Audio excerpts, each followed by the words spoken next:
Batting fifth and playing first base, number 37, Joe Gambino. Batting sixth,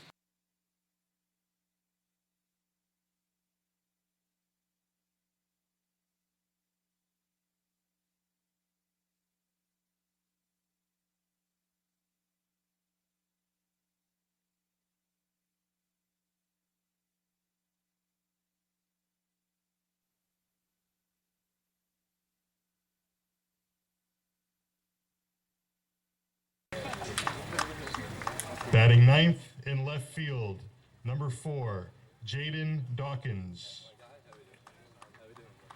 And pitching for Stamford, number 28, Grant Purpura. Your coaching staff for Stamford, Kevin Murray, Rich Trimboli, Bill Foglio, and Mike Suma. And now for Southington. First year reserves, number 4, Nick Borkowski. Number 6, Justin Verrilli. Number 9, Will Marshall. Number 10, Tyler Strong. Number 11, Jake Weed. Number 15, Jason Krar. And number 17, Brendan Kavanaugh. Your starting lineup, leading off and playing left field, number 12, Sean Crean. Batting second and playing third base, number 14, Jeremy Mercier. Batting third, the designated hitter, number 21, Kyle Leifert. Batting fourth and catching, number 7, Josh Panarella. Batting fifth and playing right field, number 19, Ethan McDonough. Batting sixth and playing first base, number 13, Anish Avancha. Batting seventh and playing second base, number 3, Connor Patinaud. Batting eighth, the shortstop, number 8, Jake Romano. Batting ninth and playing center field, number 2, Brandon Cole. And pitching for Southington, number 16, Ryan Henderson. Your coaching staff for Southington, manager Mark Verderam, and coaches Bob Borkowski, Josh Mackles, Vito Bacuzio, and general manager Bob Kalvanek.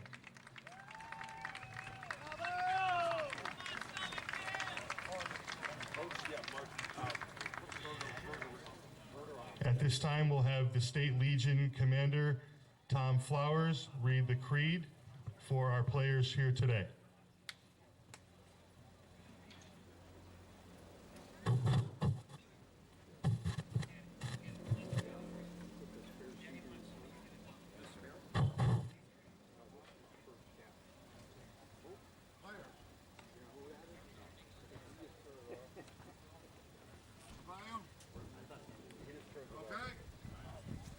Players, please repeat after me. I will keep the rules.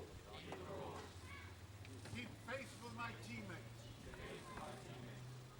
Keep my temper.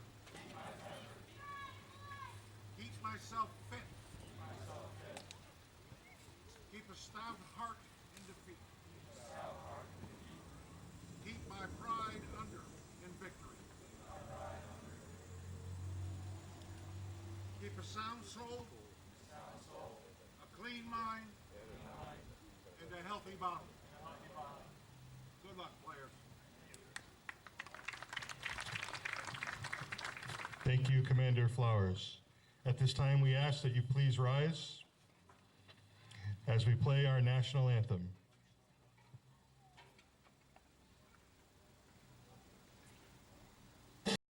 The American Legion, we're a powerful force for the nation. We pledge ourselves to our veterans, our youth, a strong national defense, and Americanism. These 4 pillars shape our work and what we do for America. We work relentlessly within our 4 pillars of service, and we succeed.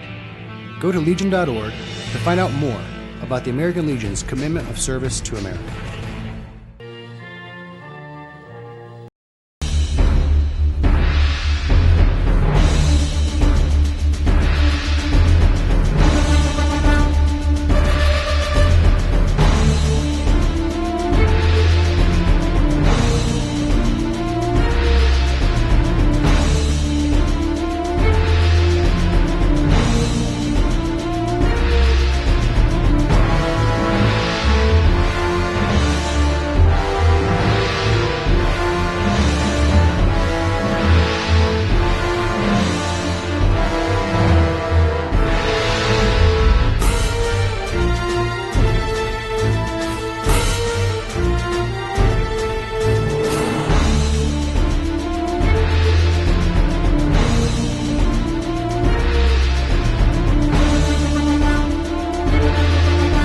The American Legion.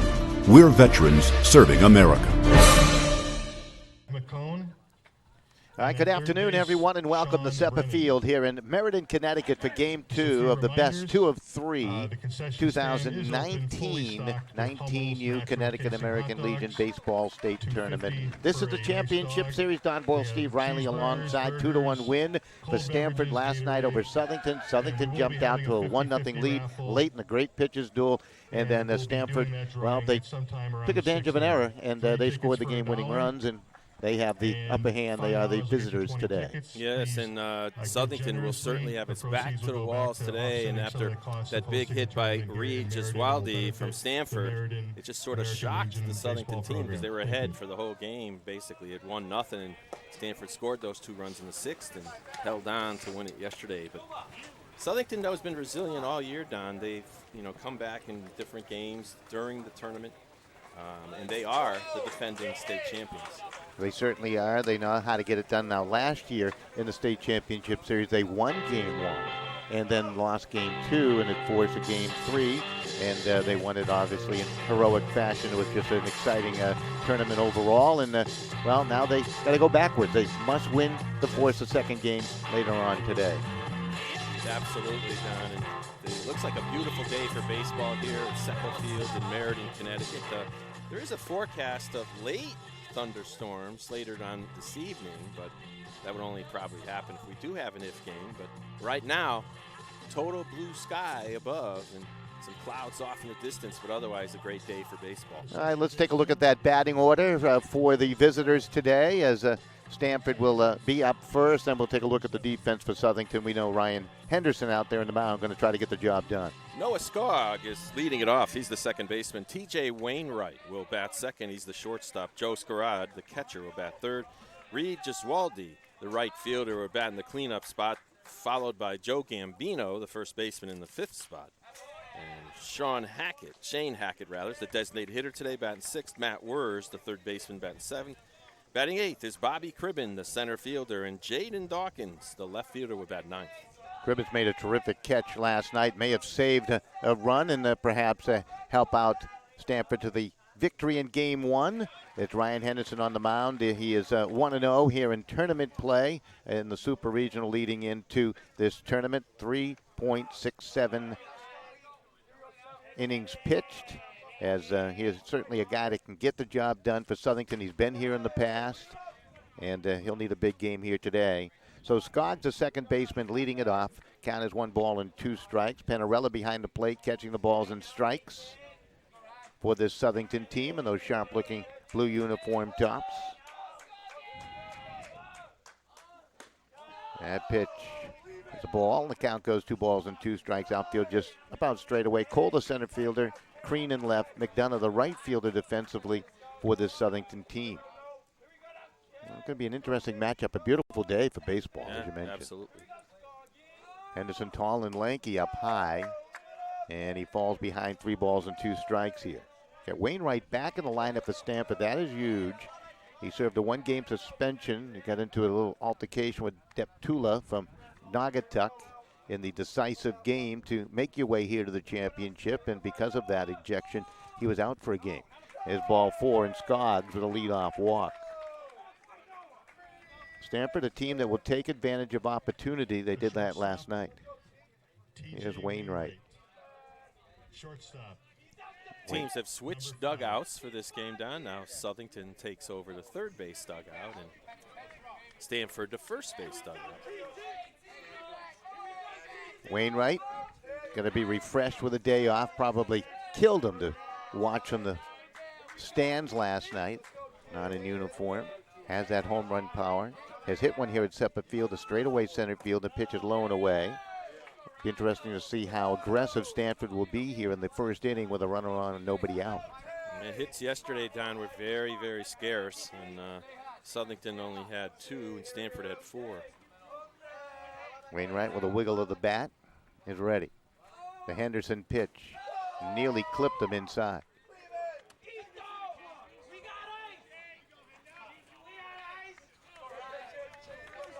Shouts in the dugout, we got ice. So if you hit by pitch, your teammates are going to take care of you. They're not the ones getting hit. That's right. Wainwright batting at .333 through the Super Regional. Pitch up high. Did he check the swing? They appealed. They're going to say he went around, couldn't hold back. Count 2 balls, 1 strike. Scarad on deck. Scarad's in line to be a most valuable player in this tournament. Best catcher in this tournament. He's been sensational for Stamford. Threw out that base runner last night to end the game with a laser beam throw. Nice stop behind the plate by Panarella. Avancha down at first. Patno as the second baseman. Romano at shortstop. Mercier at the bag at third defensively for Southington.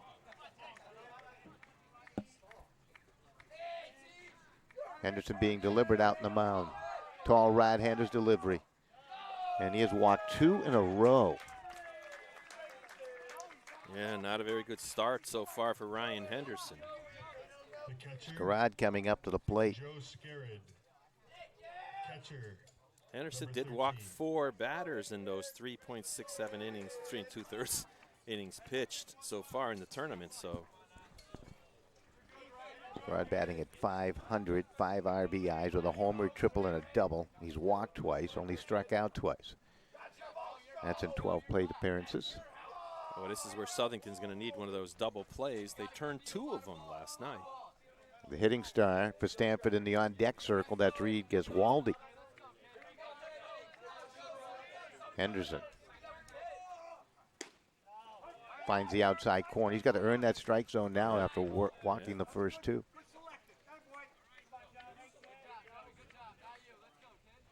McDonough rather deep in right field.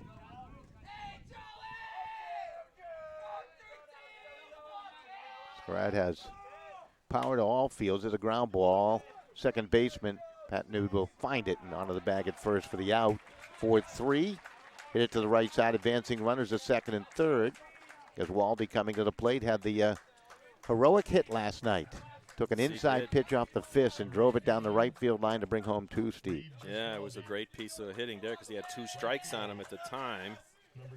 And that just last hit down that ground ball is just as good as a bunt, really. He advances runners to second and third, forces Southington to come up on the edge of the grass. Giswaldi with a total of 4 RBIs to lead Stamford. That's how good he's been playing. Pitching there for the strike.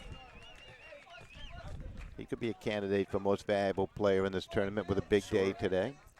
You know, you might remember yesterday, Don Giswaldi hit some ground balls that were more closer to the middle of the field, if I remember right. Infield in around the horn is Henderson. Is ahead of the hitter. Here comes the 0-1. That's down low. He walked 2, so he's in trouble with runners at second and third as Henderson. Yeah, because he had 2 ground balls to the shortstop yesterday. One of them a 6 unassisted double play. So with that infield up, it's going to be harder. Obviously not going to turn a double play for the second and third. Runs were at a premium last night. And the pitch by Henderson, a little dribbler. Charged by the shortstop, throw home, and they've got the runner. So Romano with a good throw. Panarella with the tag on Skoggs coming down the line. So he was going on contact, and he is forced out. Well, the theory is you make the defense make a pressure play because you end up with second. Now you got first and second. Take a look at that replay. Surprised the runner on second did not go to third on that slow roller once the guy from third broke. Good tag at home there by Panarella on the replay. Here's Gambino to the plate. Henderson's pitch. Curveball. Batted foul. Boy, this would be a big psychological boost for Southington if they escape this half inning. You know, Don, the strategy second and third, 1 out. Usually you tell it, sometimes the coach will say go on contact, right? Because then you end up with first and third at the end of the play anyway, even if he's out at the plate, and you make the defense do a pressure play. In this case, though, the runner on second held. So it just doesn't pan out that way. Now you got first and second. 2 outs. And everything was behind Wainwright, Yeah. so it's interesting he didn't go. Didn't go. Because it was obvious the runner on third breaks, they're going to try to cut that guy down. So why he held, I don't know. It was hit perfectly for Romano. Gave him a nice straight throw. Yeah. Henderson with a nod, ready to deal, and the pitch fouled straight back. Designated hitter Shane Hackett in the on-deck circle. Gambino with 11 plate appearances, 364 hitter with a double. Still trying to collect his first RBI of the Super Regional onto the championship series. Here's the pitch. Fouled off. Big Joe was 0 for 3 last night. I remember last night, Don, that was the same type of way they were pitching Gambino, was those down and in breaking balls. Yeah, Borkowski, who pitched a gem of a game, just a tough luck loser last night. Tiplety picked up the win. My estimation, he's been the most consistent pitcher in this tournament by far. The young man from Stamford who got the win last night. Here comes the pitch to the plate, and that's going to be whack foul down the third base side.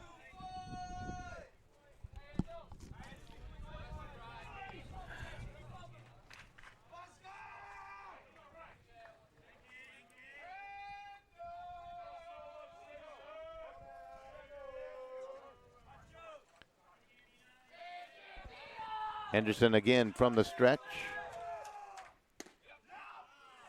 That pitch missed inside.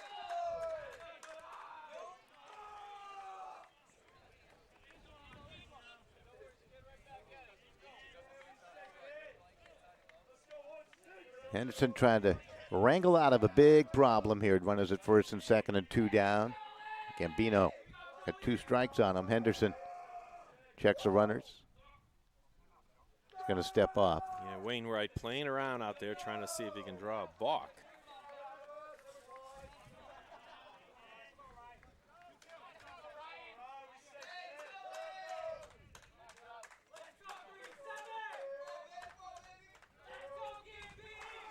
And the pitch.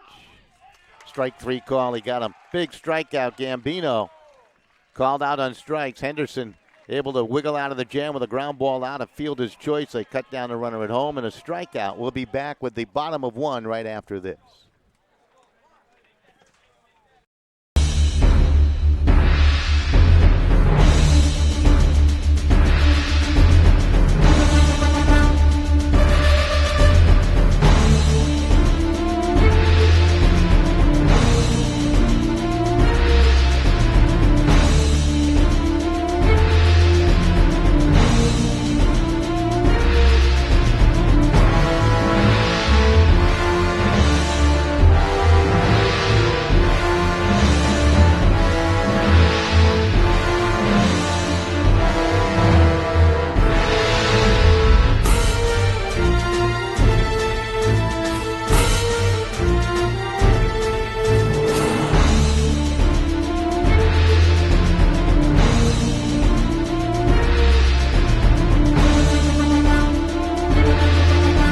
The American Legion. We're veterans serving America. The American Legion. We're a powerful force for the nation. We're the largest veteran service organization in the nation, with 2.5 million members. And when you add to that the American Legion Auxiliary and the Sons of the American Legion, we have a family of 4 million members, working hard every day for our veterans, our youth, and our communities. Go to legion.org to find out more about the American Legion's commitment of service to America. All right, welcome right back as we continue on with our coverage of American Legion baseball. Nice to be with you all here on SportingNewsCT.com, and been doing this for over a decade now with the folks from Connecticut. American Legion baseball has been so enjoyable, and here at the SEPA Field today, a little bit later on, Tom Flowers, the state commander of American Legion here in the state of Connecticut, will join us and talk about the Friends of Fisher House, and he's a director of that, and so all the good doings here by the American Legion folks in this wonderful state. So on to the bottom of the first inning, and Shane Hackett, let me flip my page there. It'll be Sean Crean to lead things off, and Steve has the rest of the batting order for us. Well, the third baseman, Jerry Mercer, is batting second. Kyle Leifert will be the designated hitter, batting third. In the cleanup spot, Josh Panarella, the catcher. Ethan McDonough, the right fielder, will be batting fifth. Anish Avancha, first baseman, batting sixth. Connor Patnod, the second baseman, batting seventh. Jake Romano, the shortstop, batting eighth. And Brandon Cole, the center fielder, batting ninth. So Crean was 0 for 3 last night, and a big swing and a miss. Well, Southington down has certainly jostled their lineup from yesterday. They moved everybody around from 5 down. And Kroll now hitting in the 9 spot. Yep. On the mound, Grant Papora. He's a good one for Stamford. Pitched his squad to a win over Naugatuck in a real tight battle. Naugatuck was a true fighter. They were the Cinderella team in the South Super Regional. There's a ground ball hit down to Noah Scoggs. He'll field it on the first, and Crean retired, and you have one out. Well, that's a big out, even though it's only the first out of the game. But I tell you, Sean Crean is the spark plug on this Southington team. If you get him out, you really cut down on Southington's ability to move it, because Crean has 5 stolen bases in the tournament. Mercier to the plate. Jeremy 1 for 3 with a run scored yesterday. Unfortunately, made that error in the field, didn't he, and led to the 2 runs for Stamford. Mercier's got one of the singles. He scored a run yesterday. No, he didn't yesterday, but in the tournament so far, he's got a single and 1 run scored. He's .342 batter on the season. Yeah, he was 1 for 3 yesterday with a run. Yeah, he was. Okay. Yep. Leifert in the on-deck circle, the designated hitter. Papora will work you in and out, very relaxed on the mound for Stamford, and the right-hander's pitch, and there's a high strike call. The count goes 2 balls, 1 strike. Yeah, in the tournament, Paporos has 5 1/3 innings of work. He's 1-0, and he has only a 1.31 ERA. He looks in for the sign, and the right-hander. 2-1. Count goes level at 2-2 with the strike. He's signaling right away, is Mr. Papora, that you can't sit on a fastball in a hitter's count. Here comes the 2-2 pitch. Swing and a miss. He strikes him out. Worked him nicely. That's his first strikeout of the game. So you got 2 down, nobody on. Leifert now stepping up to the plate. Number 21. See what Leifert can do here. Yeah, Leifert. He's batting .400, Steve, in 15 plate appearances. Yep, .365 on the regular season, so he's upped his game a bit for this tournament. He can hit for extra bases, has 4 doubles in the tournament.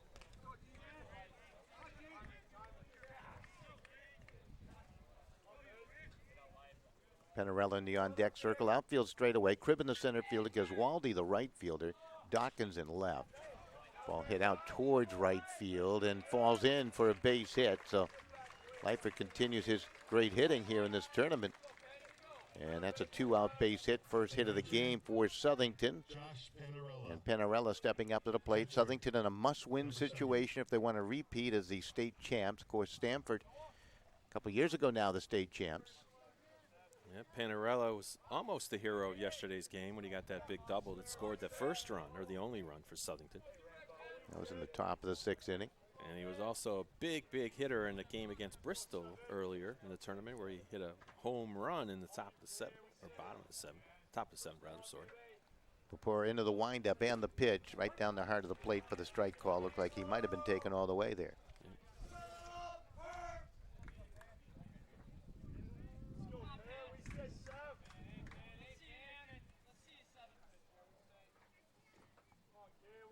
And the offering. Curveball slapped high and near to the right fielder. Floating on back, and Gaswaldi will haul it in for the inning's final out. So the hit does not hurt. No runs. You had the one hit. There were no errors, and one left on base. We'll be back with the top of 2. Scoreless game through 1 between Stamford and Southington. This is the Connecticut American Legion State Championship.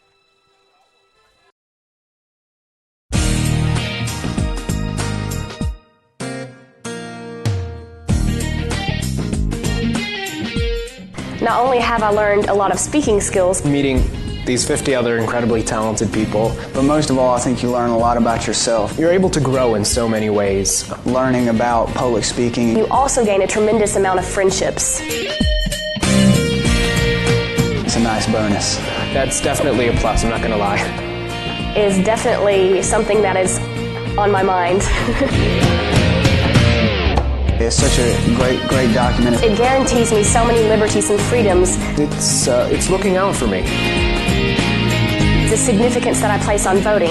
The 8th Amendment, which deals with cruel and unusual punishment. My comparison of the Constitution to a lens.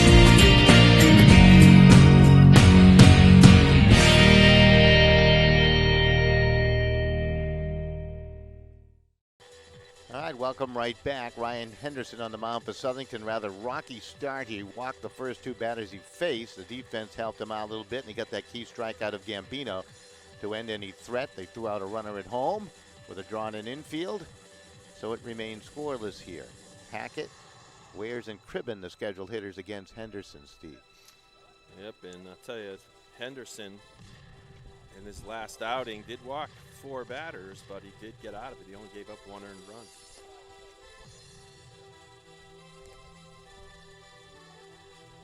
Southington playing out of Zone 1, Southern Division, 17-7 during the regular year. Well, Southington right through that sectional and super regional, undefeated, Don, as they in Pod C beat Niantic, Berlin, and RCP. In the supers, they beat Waterford, Bristol, and then Waterford again. So they were 6-0 coming into this championship series. Henderson, a recent graduate from Southington, a right-hander.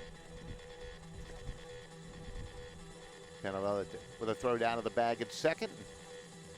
And they'll get ready to play some ball again here in the top of inning number 2. Hackett to lead it off. Did not play last night. And the interesting thing also, Don, is for Stamford, they do not have the 9-batter, Mr. Mike Berlingo, who got a big bunt single last night, you may recall, and scored a run. Yeah, he was a designated hitter last night, and Hackett tonight. Henderson's pitch. Hit high up into the air. Left fielder, Crean, will circle underneath it and make the catch. So Hackett on a pitch retired. That's a better start for Henderson, isn't it? Yeah, absolutely. Third base, number 23. Wears to the plate 0 for 3, struck out twice last night against Borkowski. Number 7 hitter in the lineup. What if Henderson just didn't get enough warm-up It's always this possible, morning? yeah. You know? You see that a lot. Pitchers get more warm-ups in high school, perhaps. They do. They come out here and they have just hurry it up. Nice pitch to the outside corner for the strike. Levels the count at 1 ball, 1 strike. Nice group of fans here today, Don, on both sides of the field. Absolutely. Supporting their various teams. Setting up camp. Yeah. Beyond the stands on the third base and down the first base side. That's the festive area. The carnival area. Festivus? It's the Festivus for the rest of us. Absolutely. Henderson the deal. Pitch in there for the strike. Count goes 2-2. Stamford, the winners of the Northern Division of Zone 4. 21-3 in a regular season.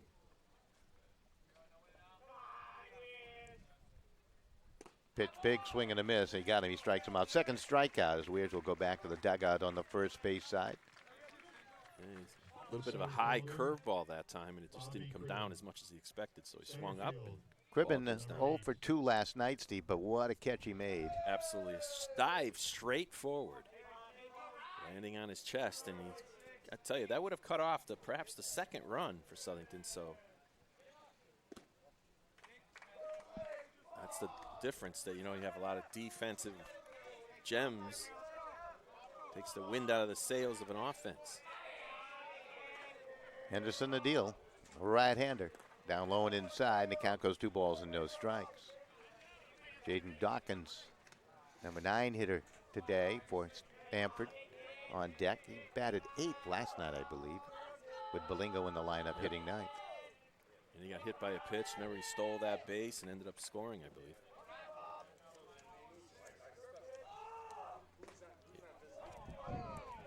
He was hit by a pitch, reached on an error and scored. Yeah.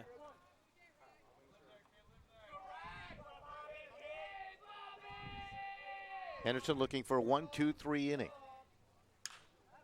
Pitch fouled off, third base side.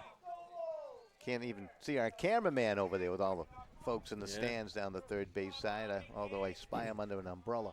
He comes with all the stuff. I have one of his umbrellas at home. I don't think I'm going to give it back if he's got another one. Pitch missed outside. Home plate umpires, Dan Jr. I believe he's the same umpire that they had in the Cheshire-Naugatuck game, if I'm not mistaken, down the same home plate umpire. First base, Bill Halflin. Pat McCone at second. Sean Brennan at third for the umpiring crew. That's ball 4. Third walk issued by Henderson, so he loses Cribben, who's got good speed. Brings up Jaden Dawkins. The left fielder, Jaden Dawkins. You might say it's just a 2-out walk down, but then it allows the 9 hitter to come up, and then no matter what, you're going to have the top of the order in the next inning instead of 9-1-2. So these walks matter. Southington has won 2 state championships in their history. Stamford with 5. Both programs have been quite some time, however. They're both going on to the Northeast Regional at Holy Cross in Worcester. The 0-1 up high. It's a nice ballpark there in Worcester at Holy Cross. Holy Cross, yes, certainly is. The only thing is it doesn't drain well. Yeah. Other than that, it's a beautiful ballpark. Cribben will lean away from that bag at first. Avancha trying to hold him tight. Hit him again. And that hit him. So Dawkins hit again, and he'll throw the bat away. And now you got 2 on with 2 out, brings up the top of the order, and Noah Skoggs, who walked his first time, was thrown out at the plate. Gets hit for the second time in this championship series, and he's got to be saying to himself, what is this? He must be, unless he's crowding a little bit, it's hard to tell from here. Well, he doesn't move much when the pitch comes in his direction. I know. He takes the adage that we have ice. We have ice, yeah. The old days used to have that freeze spray many years ago, and they stopped using it. Dawkins through the Super Regional into this part of the tournament here in the championship, batting .429. Got an RBI, got a double. He's got great speed, this Dawkins. He's down at the bag at first. Talking about him being that number 9 guy. Finds a way to get on. Now Skoggs with a chance here. Got Cribben down at the bag at second, who's very speedy. Well, they don't have the helicopter here today. They had yesterday down, but now they have that National Guard punching bag thing where you can see how hard you can punch and test it out.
7th spot where he batted yesterday.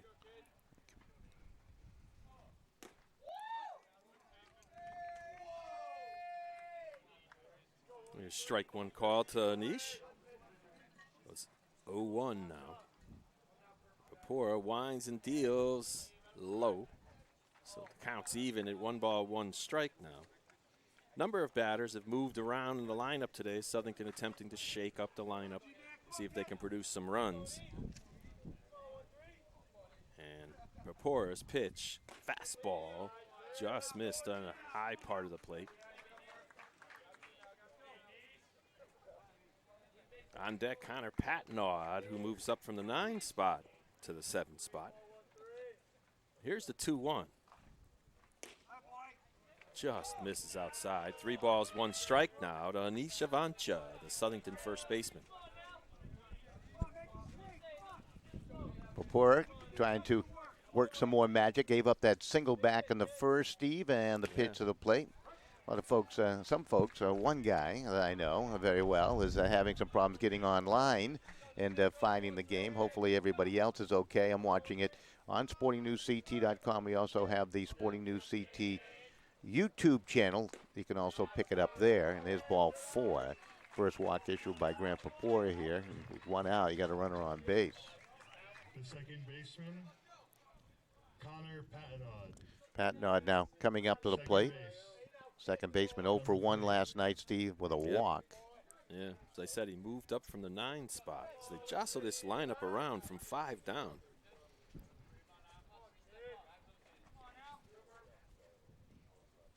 And the pitch to the left-handed hitter in there for the strike call. Second base runner in the game for Southington here in the bottom of the second. Dawkins, a left fielder, Cribben in center. Gazwaldi, the right fielder. Nod of the head by Papora, and there comes the offering. Big swing and a miss on a high fastball. Yeah, good pitch that time by Papora. Grant Papora, big veteran of this team, Don. He's been around, I think, for like 4 years, as I recall, playing Legion ball.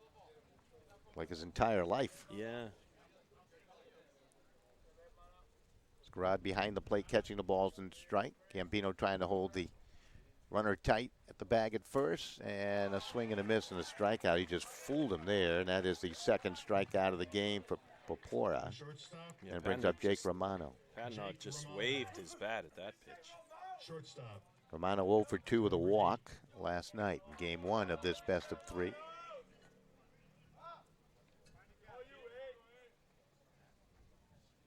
Part of that shuffle in the bottom part of the batting order, Steve.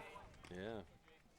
Romano drops down from the 6th spot to the 8th spot as he takes that first pitch fastball.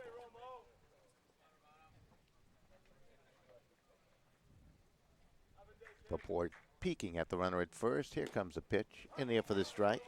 One thing Southington hasn't done, they didn't do it last night. When they did get base runners on, they're really not pressuring the pitching staff, testing the catcher, although when they did try to test Scribe last night, and when they were desperately trying to get a runner in the scoring position, he was cut down to end the game on a laser throw. So that's a great catcher behind the plate for Stamford. Swing and a miss and a strikeout. Beautiful pitch that veers away from Romano, and that's the 3rd strikeout of the game for Grant Papora, and we're through 2. And this game, it remains scoreless. We'll be back with the top of 3 right after this. The American Legion, we're a powerful force for the nation. We pledge ourselves to our veterans, our youth, a strong national defense, and Americanism. These 4 pillars shape our work and what we do for America. We work relentlessly within our 4 pillars of service, and we succeed. Go to Legion.org to find out more about the American Legion's commitment of service to America.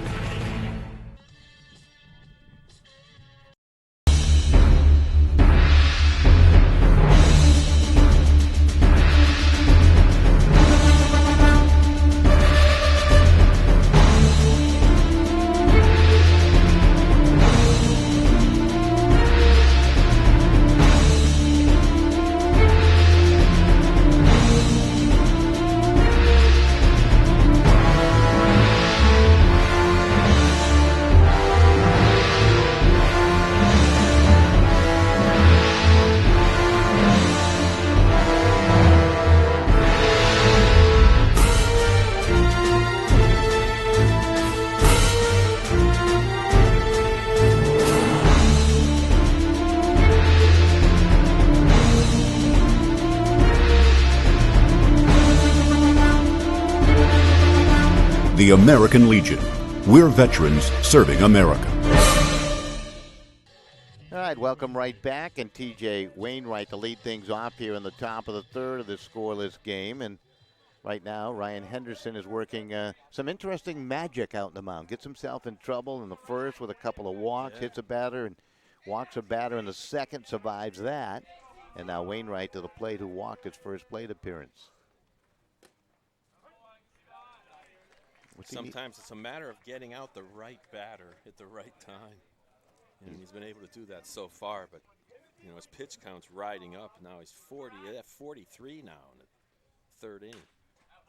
Pitch is popped up and out of play to the first base side. Panarella behind the plate. Avancha down at the bag at first. Mercier at the bag at third.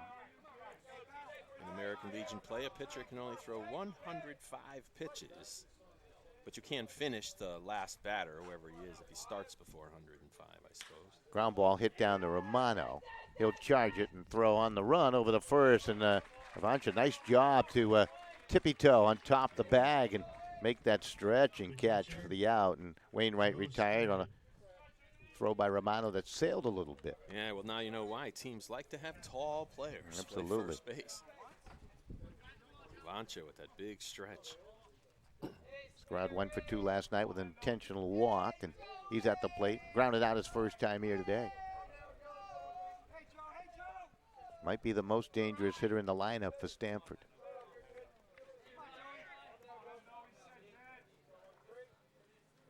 First pitch way outside, ball 1. Well, both of these teams scored quite a bit of runs down during their tournament run to this point. The runs have been scarce so far in this championship series. Stamford has scored 33 runs in this tournament so far, giving up 20. Scrod out of the King School. Big Joe, 5'9", 180. King's School. Is that Kingswood, Oxford, or? Says King School. King School. Is there a Queen School? Probably, somewhere, Oh, I would imagine. Kingswood. I know there's Kingswood, Oxford. I think you got to go to England to be in Queen School. Yeah, I guess. There's one in Stamford.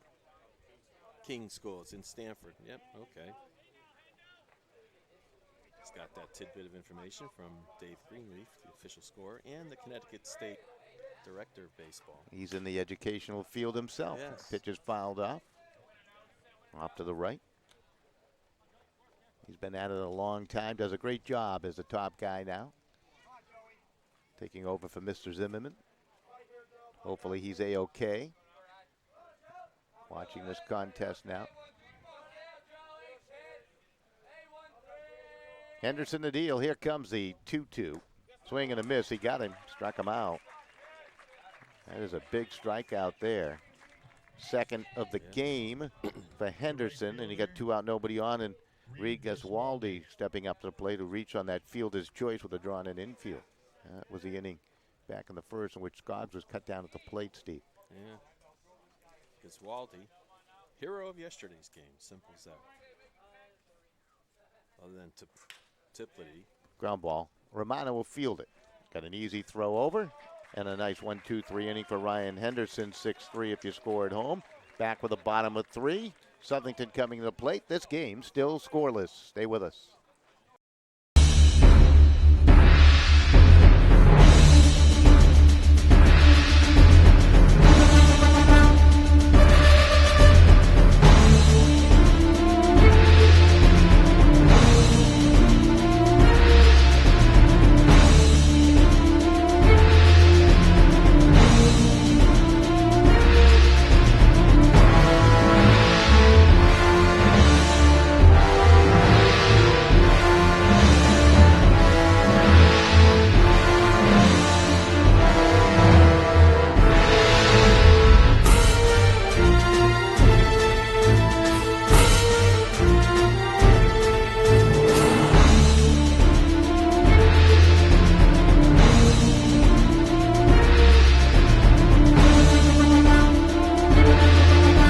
The American Legion. We're veterans serving America. To Jeff later. Well, he's going to pick up my seat then. All right, welcome back as we continue on here into the bottom of inning number 3 And Brandon Cole coming to the plate for the first time. Start things off here for Southington, the center fielder. Before has been very good. Gave up a base hit in the first, walked a batter in the second. We've seen more walks in this game between these two guys than we have in a combination of games earlier in this tournament. A little more tension here in this game 2 of battle for the Connecticut American Legion State Championship. Yeah, well, little difference though. It seems like Stamford a little bit more comfortable in this game as they're playing with house money, so to speak. Southington with their backs against the wall. So Cole for Southington trying to set the table. They had the leadoff runner on back in the second inning, but Avancha didn't go anywhere. Not much of a threat to steal.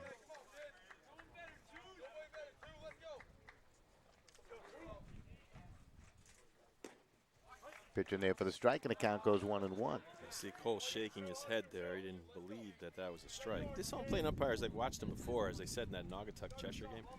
He likes that low outside part of the plate. Papor's trying to get there, and he did, and reaching out to foul it off is Cole.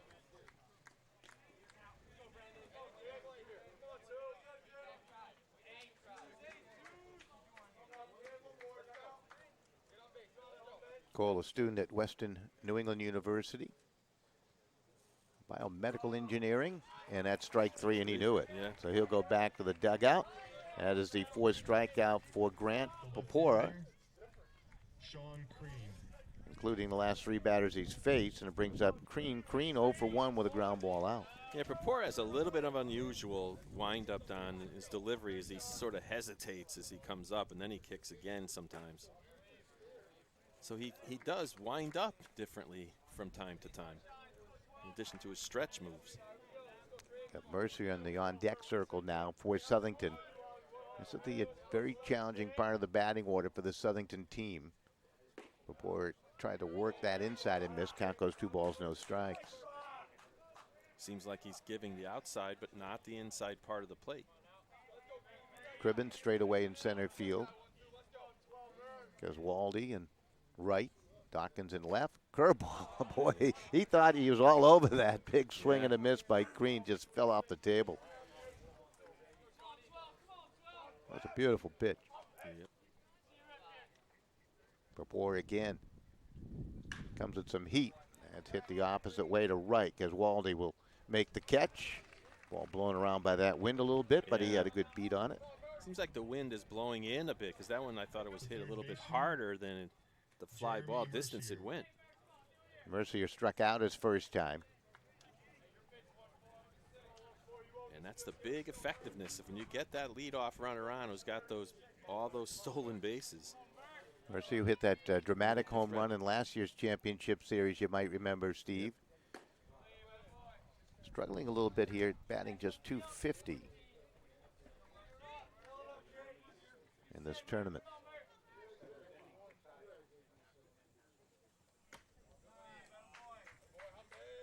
Count goes 2 balls and no strikes. Lyford in the on-deck circle. A lot of fans with their umbrellas down there on each side of the field. Yeah, it's a very sunny day. Yeah. Perfect day for tan. Here comes a 2-0. Strike call over the outside corner. I'd live there, wouldn't you? Where, the low outside part absolutely. of the plate. Oh, absolutely. You can see all the batters shaking their heads saying, I don't think that's a strike. And that's where you're going. Just want to keep it there and frustrate them. 2-1. Missed inside. The count goes 3 balls and 1 strike. 2 out, nobody on here in the top of the, I should say, bottom of the third inning. There's that delayed windup that time that Papor uses once in a while. 3-1 pitch hit off the end of the bat. Skoggs will field it onto the bag at first. If you score, that's 4-3, and that's going to do it. All right, joining us in just a moment, Tom Flowers, the state commander here in the state of Connecticut, to join us for a half inning. We'll take a break. We'll be right back after this. The American Legion. We're a powerful force for the nation. We're the largest veteran service organization in the nation, with 2.5 million members. And when you add to that the American Legion Auxiliary and the Sons of the American Legion, we have a family of 4 million members. working hard every day for our veterans, our youth, and our communities. Go to Legion.org to find out more about the American Legion's commitment of service to America.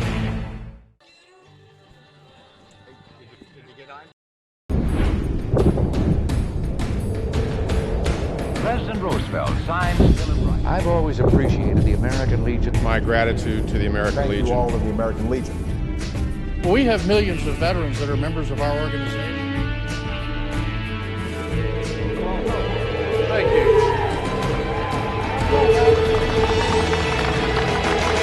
The American Legion, celebrating a legacy of service to America. Find out more at Legion.org.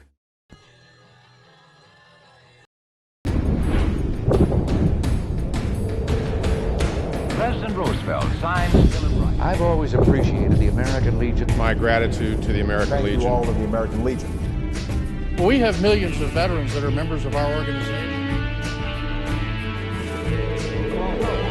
Thank you.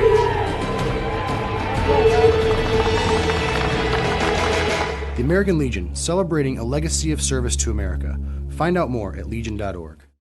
All right, welcome right back here to beautiful Stamford Field. My pleasure to have Tom Flowers with us, the Connecticut State Commander. And, of course, it's a long, interesting year under your direction for the American Legion here in the state of Connecticut. And welcome aboard. Well, thank you, Don. I really appreciate that, and I appreciate you having me. This is Gambino leading things off for Stamford here in this scoreless game, fourth inning. Big baseball fan? Absolutely, all my life. Absolutely, that's a good way to put it. I'll tell you that, and it must make you feel very proud to see such a nice crowd out here to watch the Connecticut American Legion tournament here today. It sure does. American Legion baseball is a great, great program, and it's great that we have so many supporters. Gambino just lobs a single in the left field. Crean and Cole went after it, couldn't get to it, and he becomes a leadoff base runner, and that is the first hit of the game here for Stamford. And they have a leadoff runner on. They had a runner on at first via walk back in the first inning and couldn't get much done. Here's Hackett 0 for 1. You know, when you take a look at being the commander here in the state of Connecticut, what was your first thought? Well, my first thought when I was asked if I was prepared to do the job, and my answer was that I guess I was as prepared as anybody ever has been before me. Absolutely. What is the preparation to be state commander? Well, we refer to as going through the chairs, but I've been a post commander, a district commander, senior vice commander, and then commander. So I had plenty of training as I was coming up. Have you put your fingerprint, your thumbprint on your year as your year tenure?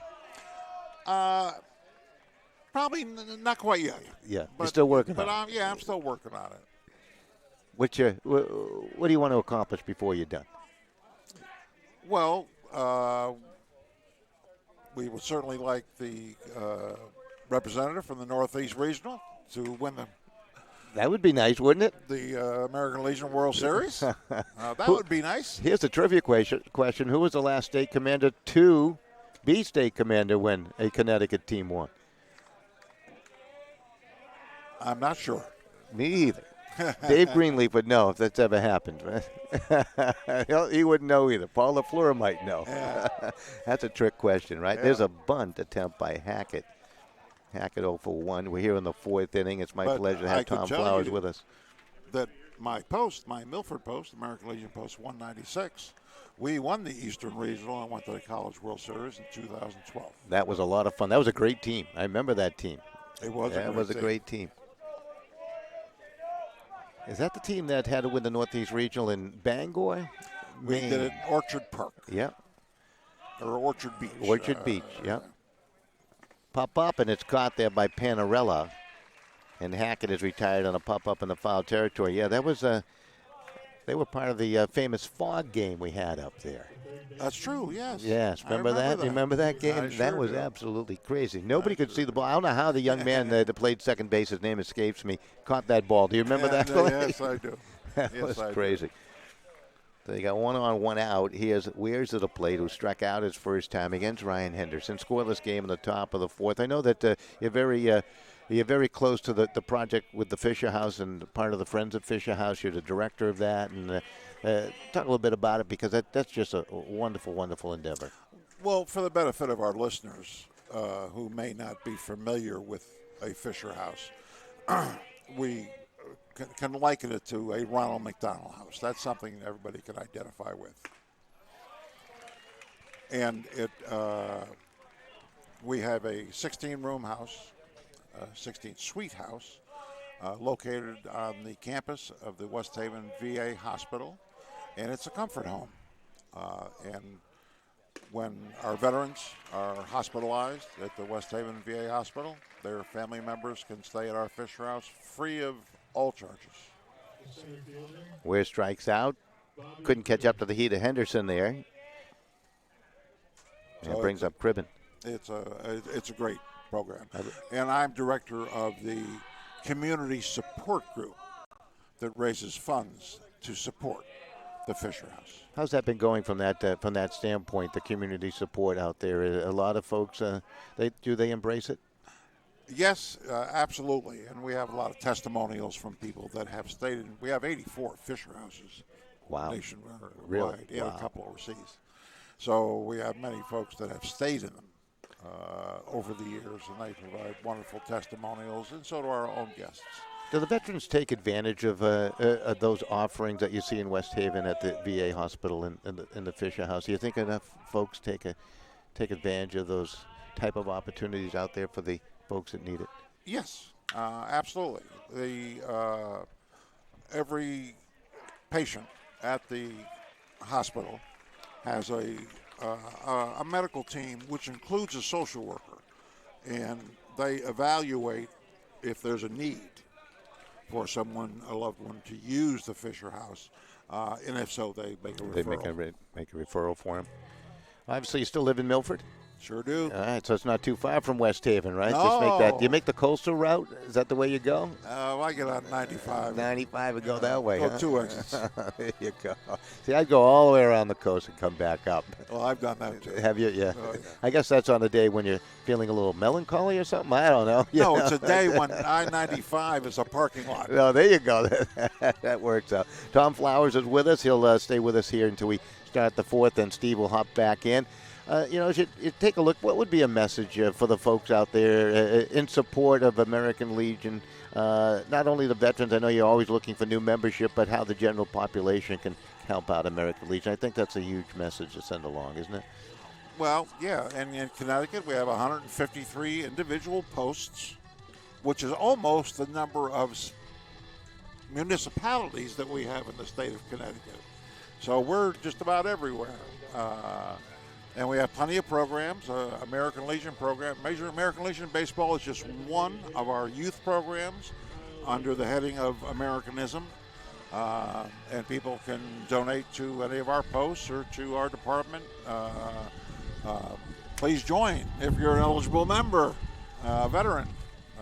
You're welcome to join and be part of our group. Now, you could be a relative of a former service person or a person in the military, can't you? And in some regards become sort of an auxiliary member of American Legion? We have the Sons of the American Legion, and those are the sons or grandsons of a veteran. Of a veteran. Yes. Well, Joe, it's been a pleasure having you along. Great job. You're going to be here for the game, too, if there is one? If there is one. All right. I like it. Be. We'll see you. Thank you so much, Awesome. Don. Thank you. I appreciate it. All right. Great job. Joining us, of course, Tom Flowers, the Connecticut State Commander for American Legion, filling us in on what happens, and, of course, go out there and support American Legion and these men who work so hard for their fellow veterans and what they have done in their lifetime. They certainly have put a lot of work into it, and we certainly appreciate their support and keeping us safe throughout the years during their active service days. There's a fly ball, and Cribben will go get it. Nice job there. And Southington retired. Yeah, Cribben ran a long way for that one, Don. But I'll tell you, for Stamford, they're just leaving. They've left 5 runners on base so far, and in 2 out of their 4 innings, they've had the leadoff batter on base, and they haven't been able to get anything across. Let's take a look at that catch by Cribben again. As you mentioned, he had a long run in the right center field and caught it about knee-high by the time he got to it there, and Lyford retired. So what a delight to talk to Tom Flowers there for a few moments for a half inning. Pinarella to the plate 0 for 1.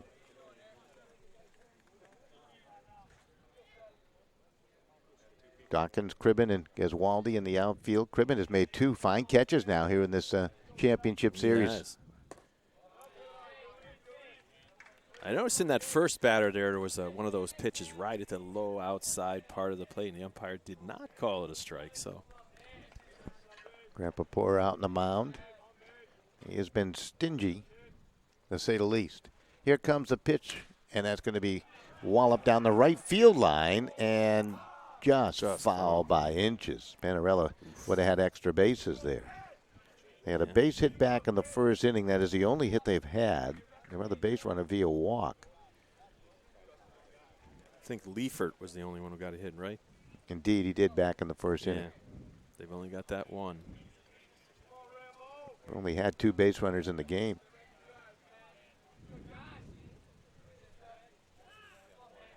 Pupura looking in for the sign. Now he'll wait. As time has been called, they retrieve the baseball. They got a trick baseball out there. Maybe that's how Cribben made that catch. He had one in his back pocket, put it in the glove. Never know. Yeah, the magician. He has been magical in the outfield out of Indiana University now. Wow. His dad, a baseball umpire, does a nice job. Had a chance to watch him work behind home plate for some high school games. In particular, a game out at Mastic a couple years ago when CPTV Sports was still around.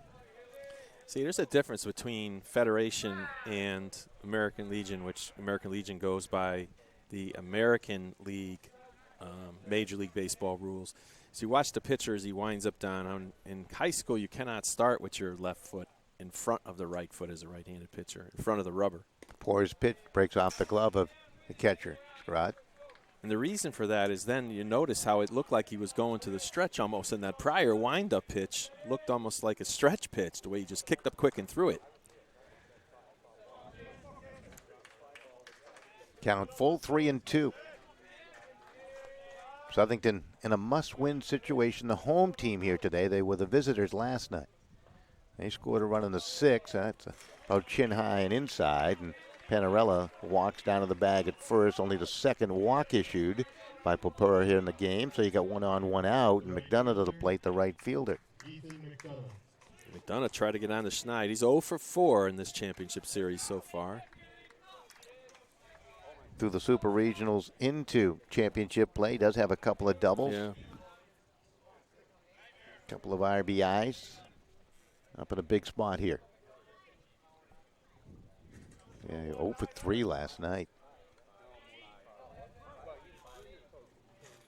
Really in that critical part of the batting order too, Steve, when usually got your your top guys 1, 2, 3, or 4 reaching base. So he's in that RBI spot.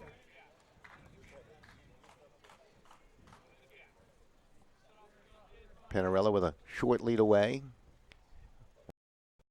1 on. Southington has not tried to run against Stamford's catcher at all. That ball driven down the right field line. McDonough with the base hit. Stop at second as the ball got a little bit by Geswaldi. Now they got runners hung up and on the third and sliding in on a crazy play of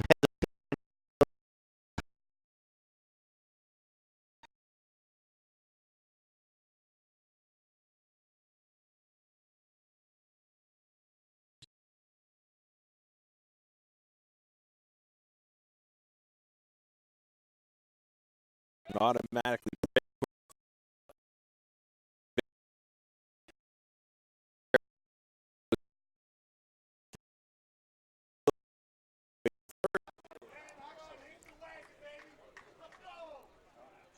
So then they can have an error on that play? Yeah, it's going to be E9. E9, of course, right? Dave would give you that. Yeah, is that up on the scoreboard?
Scoreless game here in the.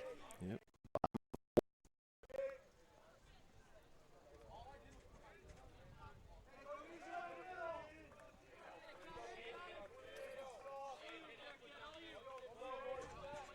Papora nods the head. Here comes a pitch to the plate, and he missed up high, and the count goes 1 ball, 1 strike.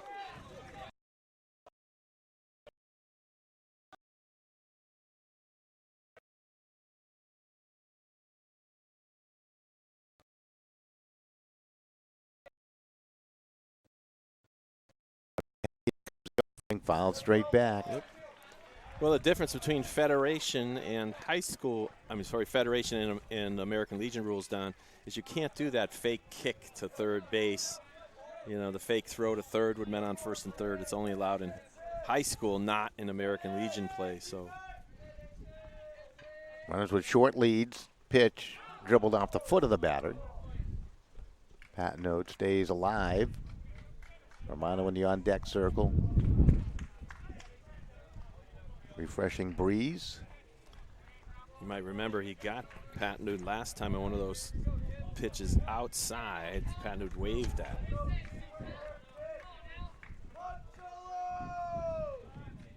Count is 1 ball and 2 strikes. The pitch. Swing and a miss. He struck him out. Got him to chase that one, Steve. Same pitch. He got him out last time. That fastball away. That's the 5th strikeout of the game. So in the inning, a little bit of a threat put together by Southington, but they come up empty. No runs. They had the 1 hit. There was a 1 error, and 2 runners left on base. We'll be back with the top of 5 right after this. Stay with us.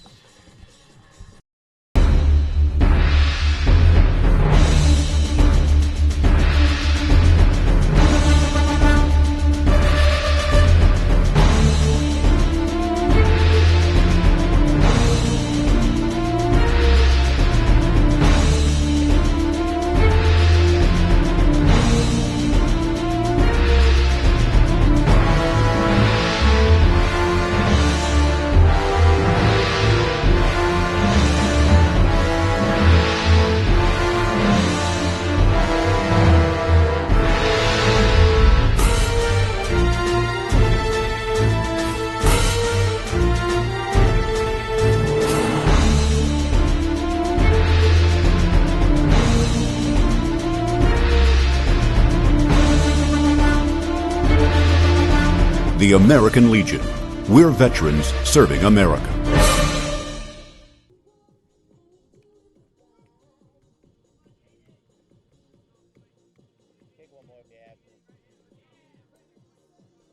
The American Legion. We're a powerful force for the nation. We're the largest veteran service organization in the nation, with 2.5 million members. And when you add to that the American Legion Auxiliary and the Sons of the American Legion, we have a family of 4 million members, working hard every day for our veterans, our youth, and our communities. Go to legion.org to find out more about the American Legion's commitment of service to America. All right, welcome right back. Jaden Dawkins to lead it off here in the 5th inning for Stamford. Hit by pitch his first time. Top of the order, Skoggs and Wainwright on deck. Ryan Henderson, who had some early problems with control over the first 2 innings, has settled down nicely.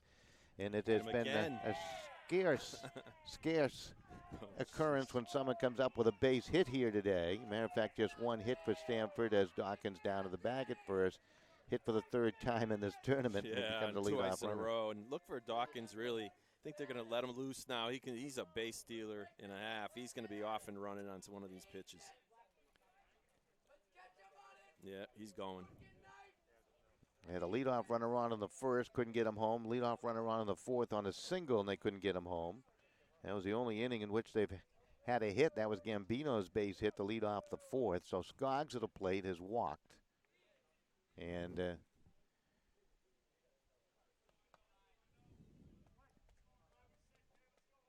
big moment here. What Skoggs do his 2nd time up? I was in the midst of interview. Ball gets away from the first baseman, Bancha, and down to the bag at 2nd. On the error goes Dawkins. A big error on the part of Southington there. Who are you going to give that on? Pitcher, really, yeah, right? He won. He won. So Skoggs now has a runner in scoring position. Last night they took advantage of an error to score 2 runs in the bottom of the 6th inning and beat Southington by the score of 2-1. Skog, last time he was up, he flied out to right. He walked his first time.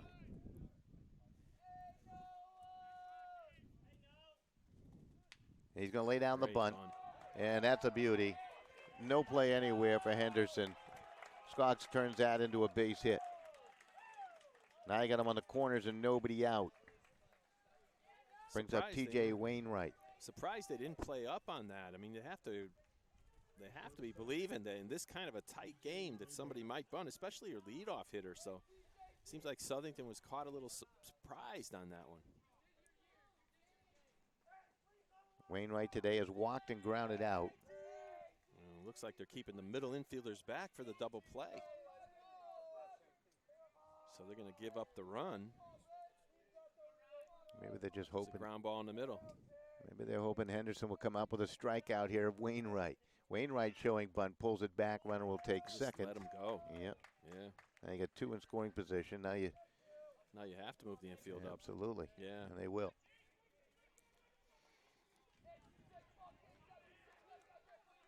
Right in the on-deck circle. This is the most potent part of the batting order for Stamford. Got a lot of power with Wainwright, Scrod, and Henderson, the deal. Nice play there by Panarella from behind the plate to scoop up that low throw from the pitcher, then snap it down. Yeah, when you move the infield up on the edge of the grass, you take a 200 hitter and you make him a 400 hitter, really. I mean, you got to get a perfect ground ball to stop that runner. Dawkins has got such speed at third base. Wainwright already a 400 hitter, makes him a 600 hitter. Yeah. Unless he pops it up like that. And better off dropping that. Yep, they're not gonna catch it. They're better off dropping it almost. So if he catches that, he might score, especially he's running away from the plate. Yeah, the only guy that really had a chance to be the second baseman that might find the right angle, or the right fielder. The right fielder, yeah.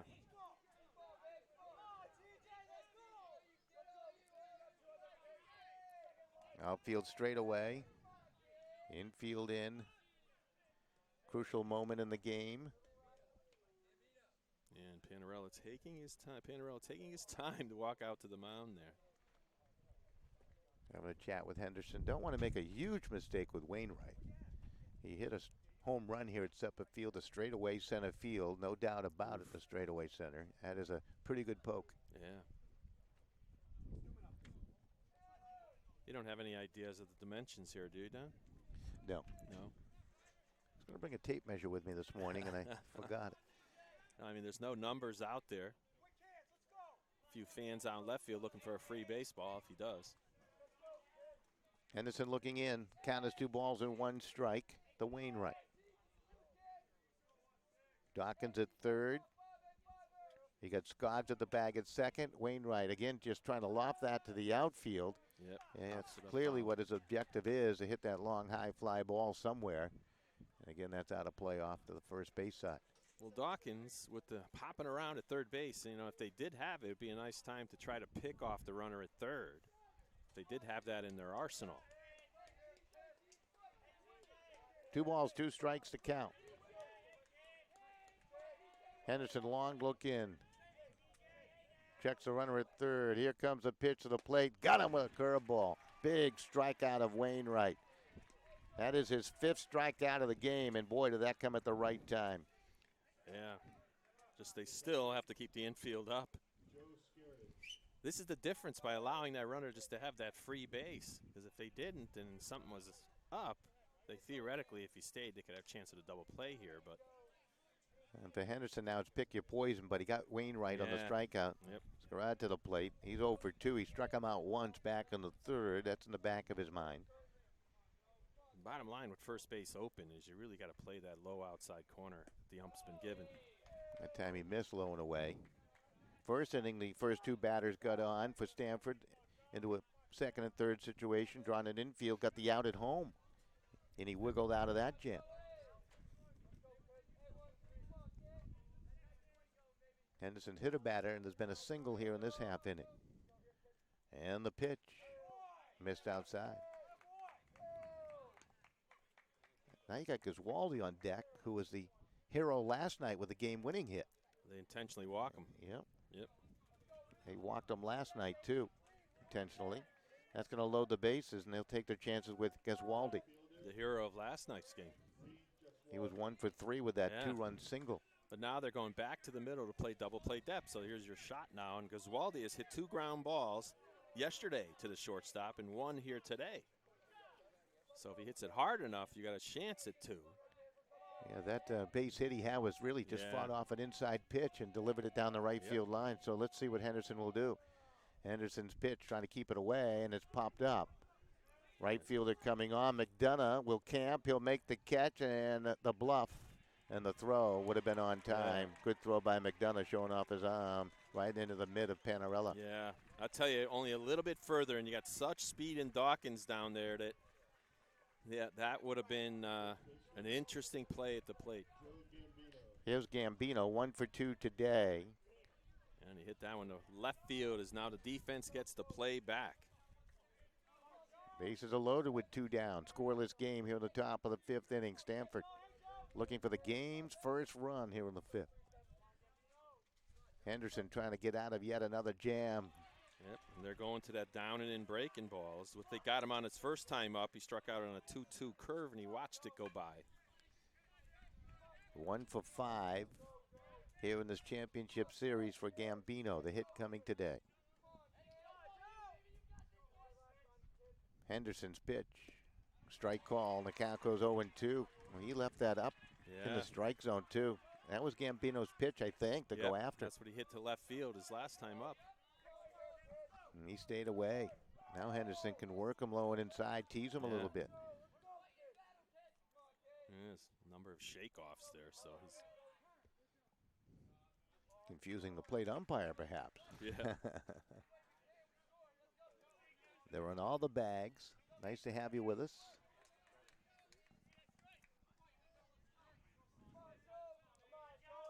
Of course, if Stamford goes on to win, we'll have the post-game ceremonies for you. And we'll do our interview, Steve, for the banquet after all the celebration.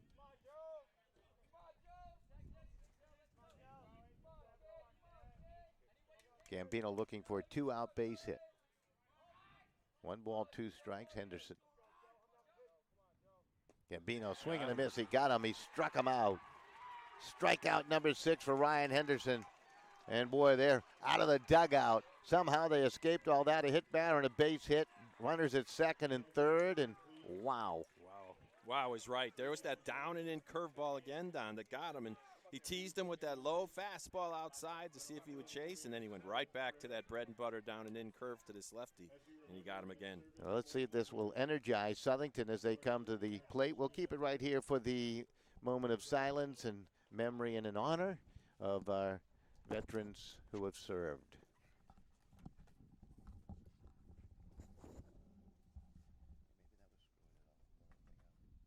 Thank you. We ask that you please remain standing as we play God Bless America.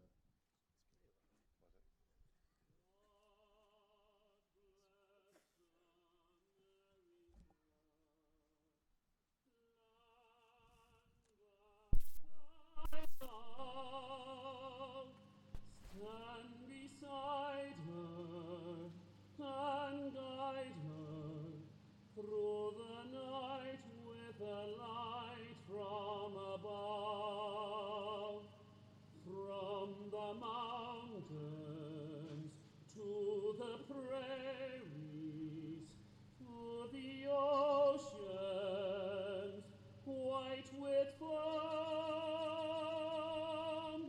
God bless America, my home, sweet home.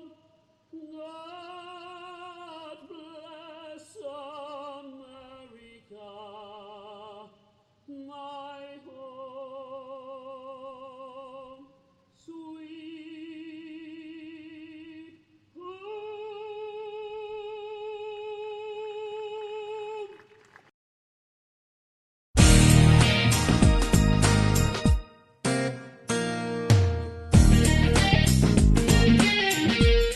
Not only have I learned a lot of speaking skills, Meeting these 50 other incredibly talented people, But most of all, I think you learn a lot about yourself. you're able to grow in so many ways. Learning about public speaking. you also gain a tremendous amount of friendships. It's a nice bonus. That's definitely a plus, I'm not going to lie. Is definitely something that is on my mind. It's such a great document. It guarantees me so many liberties and freedoms. It's looking out for me. The significance that I place on voting. The 8th Amendment, which deals with cruel and unusual punishment. My comparison of the Constitution to a lens.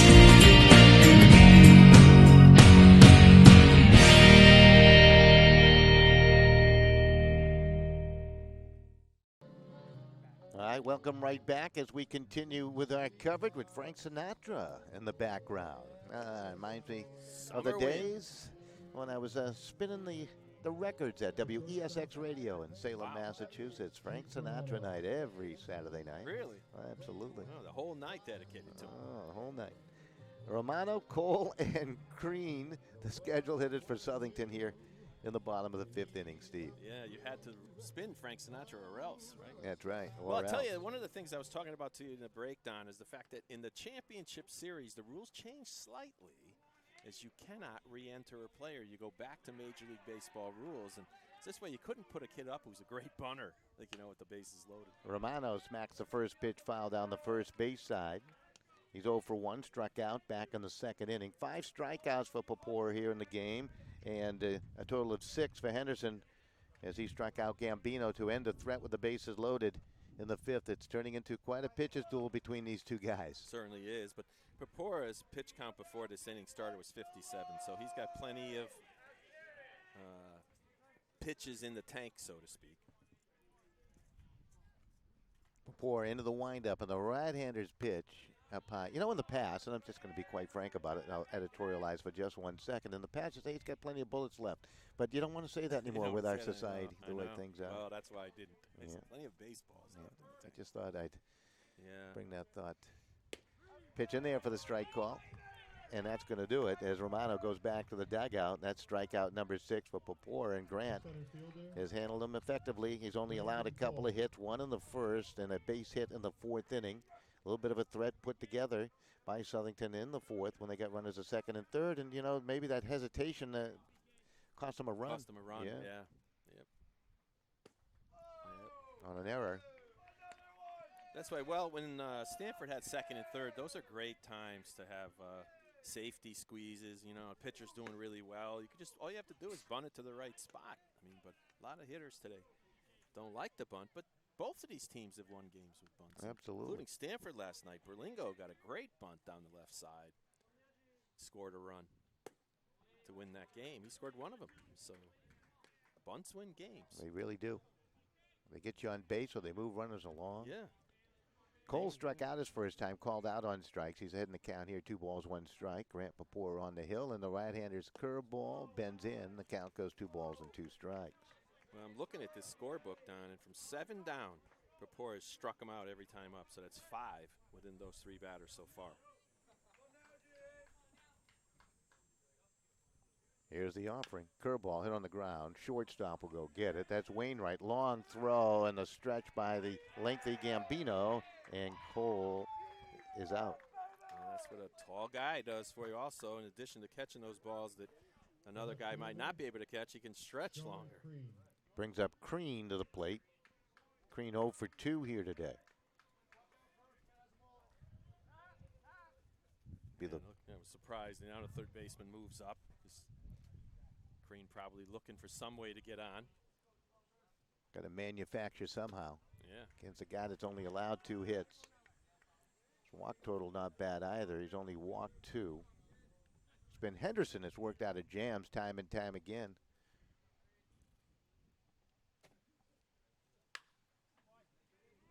Pitch hitting the shallow right field. Right fielder coming on, looking on up.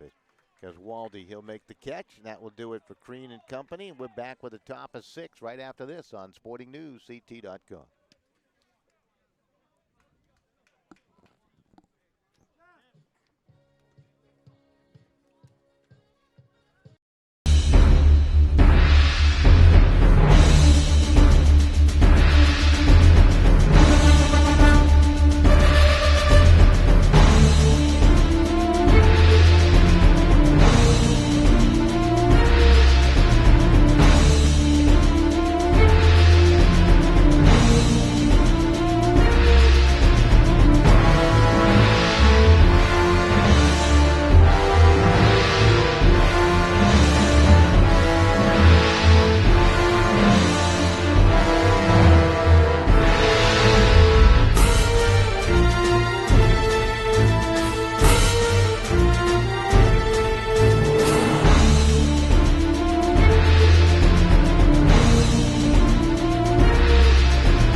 the American Legion.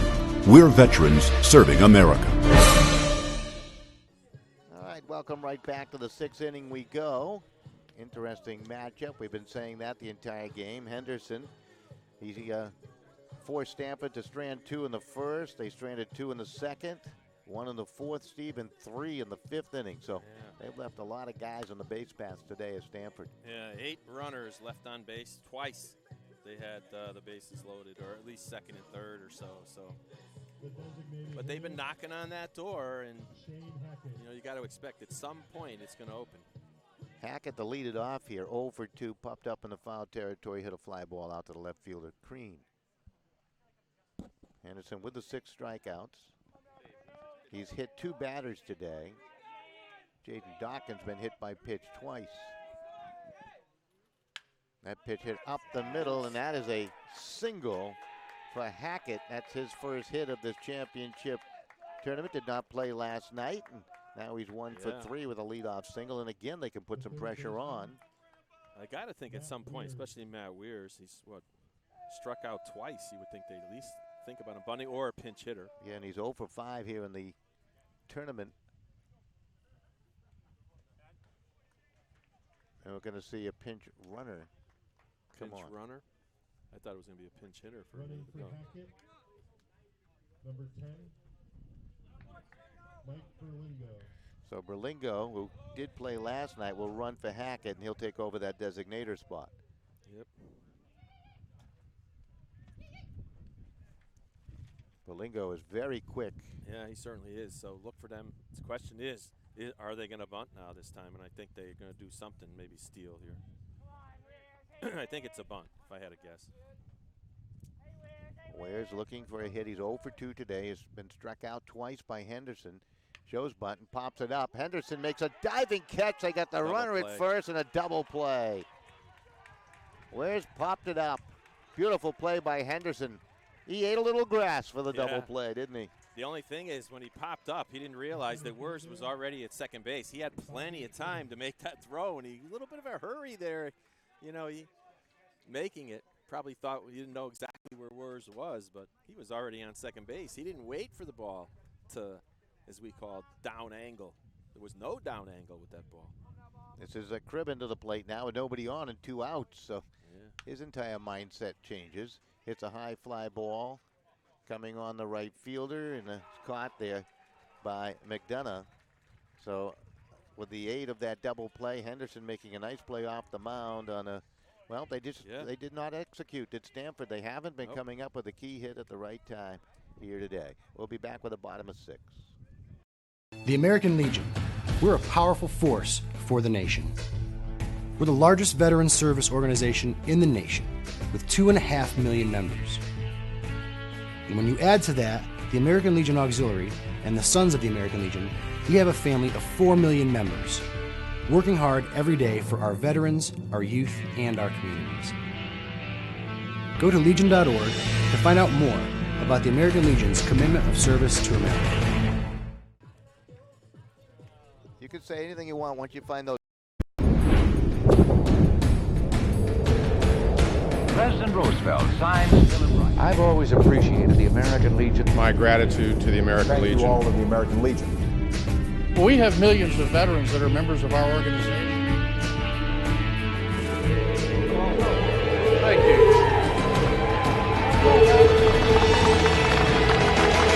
The American Legion, celebrating a legacy of service to America. Find out more at legion.org. All right, welcome right back as we continue. My lineup card just went somewhere. It's against the fence Way over against there. the fence. I think, Andrew, can you grab that for us? Well, unless Jimmy can get it. Jimmy can get it? Okay. Yeah. Don't hurt yourself, Jimmy, going in there. All right, good job, my man. Comes in handy. All right. Big gust of wind just blew things off our table. Got an outdoor press box here. Here's Southington, Mercier to lead it off. He's 0 for 2 against Papora here today. You know, Don, how many more big plays does the defense have to make to get the offense psyched up? Absolutely. I mean, they've come in from a big out, and you would think they'd be able to put something together, and they just haven't been able to. Papora has been brilliant. First pitch fouled straight back by Mercier. Leifert and then Panarella is scheduled to follow. And Papor's only given up the 2 hits in the game. 4 stranded by Southington here today. They just haven't been trying to drive that curveball to right field. They're all trying to pull it, so that's what happens. Goes off the end of the bat. You pop it up. You hit a ground ball to short. And he's getting that outside strike call, and that black a little wider there. That's popped up and fouled off.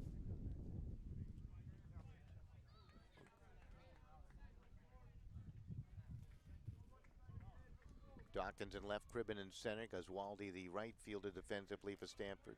Skog and Wainwright up the middle at second and shortstop. Wares and Gambino in the corners, and this ground ball hit down to the third baseman. Wares will gun it on with a strong arm. Mercier retired 5-3. 1 down here in the bottom of the 6th inning. Yeah, another one of those low out curveballs, and Mercier just tried to pull it, and there's the result. Ground ball to third. Lightfoot with 2 hits here in this championship series, 1 last night and 1 today. He's 1 for 2 with a fly ball to center. Cribben's made a nice catch on that. Yeah, Leifert with a 365 batting average during the regular season with a wood bat. That's phenomenal. Papor trying to tame him right now. Curveball just missed outside. That was the exact same place where prior batter, Mercier, hit a ground ball to third. Papor looking in for the sign. The offering. That's struck past the reach of Wainwright in the left field for hit number 3 of the day. And Leifert now with his second hit. They got a 1-out base runner.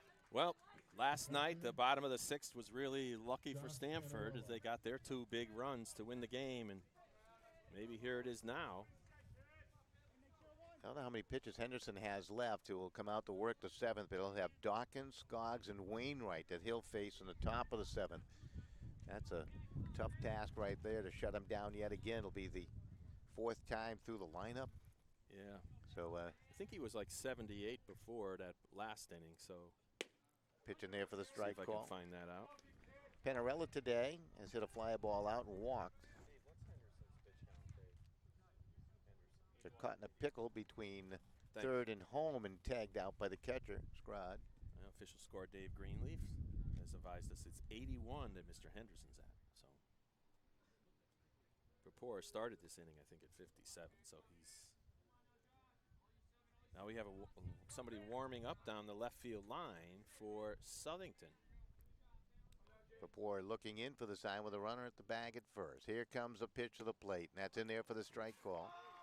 Count goes 0-2 to Panarella. Panarella drove in the only run of the game for Southington last night. Number 4 hitter in the lineup is the catcher. Grant Papor going to have to wait. Time has been requested, granted. Well, who's ever warming up just absolutely missed the mark, and the ball comes rolling all the way back to the dugout something here. a coach just does not like to see. It doesn't make any much confidence in your potential pitcher. Not at all. Yeah. Papor waits. Here it comes as a ball hit right at the third baseman. Nice scoop by Wares. A high throw. Ball dropped. Everybody's safe. Ooh. That's going to go E5. No, I was thinking E4. You think so? He had a leap for that throw. But he caught it and he dropped it, so I don't know. All right. We'll have to get the official score in on that. Yeah. He'll weigh in.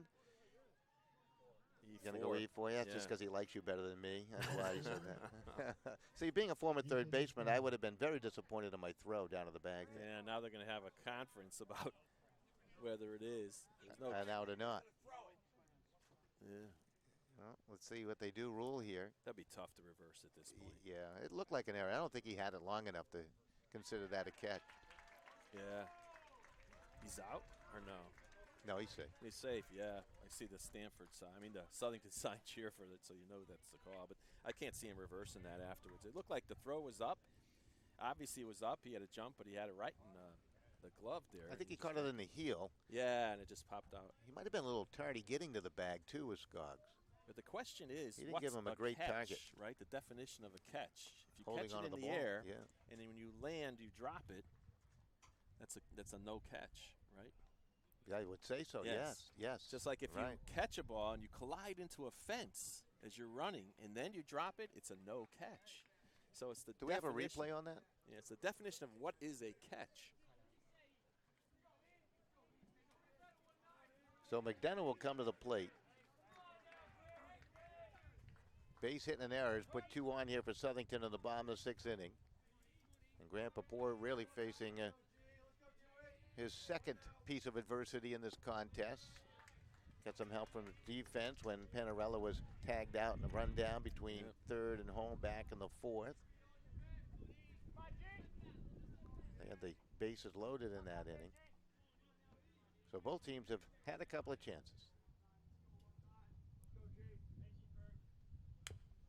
Off the end of the bat. McDonough with a base hit back in the 4th. He's 1 for 2 is Ethan.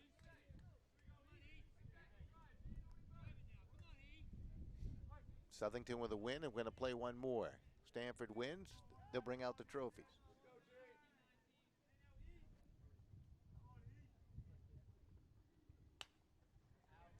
There's that low out curve that everybody tries to pull. You got to drive that ball to right or up the middle. Bontra in the on-deck circle for Southington. Grant Papour ahead of the hitter, 1 ball and 2 strikes. McDonough would love to drive another one out to right field if he could. Here comes the 1-2 and chops that up the middle. Wainwright will field it onto the bag at second for 1 the first. And they say safe there. Run comes home. And they got him with a beautiful throw. Gambino. Yep. How about Scrod toughing it up there, and they get Lyford at home on a bang-bang play. Well, I'll tell you, Don, you know, there it is. The execution is amazing there, right? The 6 to 4 to 3 to 2, all perfect throws to get that runner to plate. That was excitement at its best right there. And guess what, folks? It remains scoreless. And on to the 7th we go. Quite a game going your way. Hope you're enjoying it on SportingNewsCT.com. We'll be right back.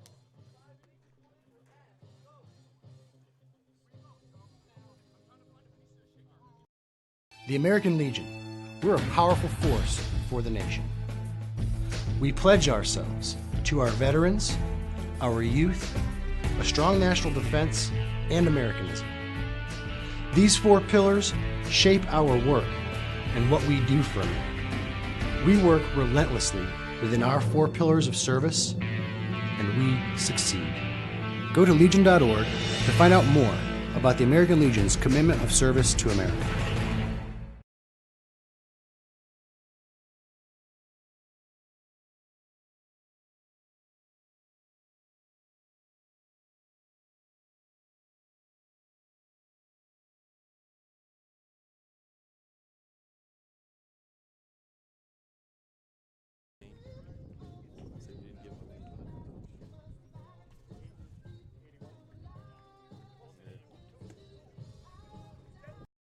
The American Legion, we're a powerful force for the nation.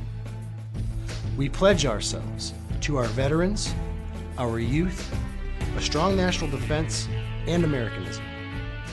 These 4 pillars shape our work and what we do for America. We work relentlessly within our 4 pillars of service, and we succeed. Go to Legion.org to find out more about the American Legion's commitment of service to America. All right, welcome right back. Both pitches, by the way, at 81 pitches in as we move on to the top of the 7th. That's apropos, Steve, because this game's been so evenly played. Both defenses have come up huge. Come up huge with men on base, and both pitchers have come up huge with men on base, Don. And Stanford's just had too many of them on base so far. As Dawkins is hoping, are they going to hit me again? He's hit twice here today, once yesterday. It's been like a target. Each team with 3 hits here in the game. He doesn't really crowd the plate either. So here's Henderson. Looking in for the sign from Panarella in the deal, and Dawkins will loop one in the left field for a base hit, and that's a good beginning here in the top of the 7th, as he has lots of speed. Absolutely. That's his first base hit of the game. He's 1 for 1, first hit of this 2 of 3 series, and brings up Noah Skoggs, who singled his last plate appearance. He's running him on the first pitch, too. Last time they tried to bunt and run, but, you know, I just know he's going now. Henderson will take a peek at him. Avancha trying to hold him tight, and they're going to bunt it. Yeah, as Skoggs fought that off. That was coming in towards the body there. Wainwright in the on-deck circle. Yeah, so something's up again. So it's either bunting or he's going. They're probably trying to bunt and run. Bunt and run, you want to bunt it to the third baseman, not to the first base side of the field. Henderson will shake off the sign. Panarella sets the target behind the plate. Creeping in the third baseman Mercier, and the pitch, and I left it up high, and the count goes 1-1. We're going to try and bunt him again. Top of the 7th. Yep. This is the mighty part of the batting order at the plate now for Stamford, too, against Henderson, as Henderson will take a long turn of the neck and look at the runner, Dawkins, at first. The pitch, the bunt, first base side.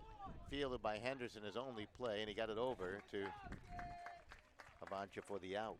And Dawkins on that play actually slipped and fell on the bag at second, and his shoe came out. Brings up Wainwright. Wainwright, who struck out with the bases loaded back in the 5th inning. Coming up to the plate here. Actually, with just 2 on, excuse me. Bases weren't loaded. The bases were loaded back in the 5th when they intentionally walked the catcher, Scrod, who's on deck. Critical part in the game right here. And the pitch. Ooh, just missed outside.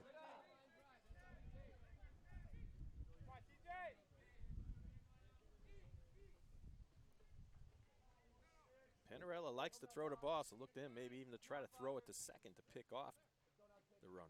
Here's the ball hit sharply in the right center field for a base hit. Cole will grab it. Dawkins being sent home. No attempt. He scores on a headlong slide. It is 1-0 Stamford. Now they're just 3 defensive outs away from your 2019 state championship as Dawkins scores on the RBI single by T.J. Wright. Just touched that bag on third base. He just got the inside corner of the base as he rounded third base. But with that speed, they had no chance of getting him.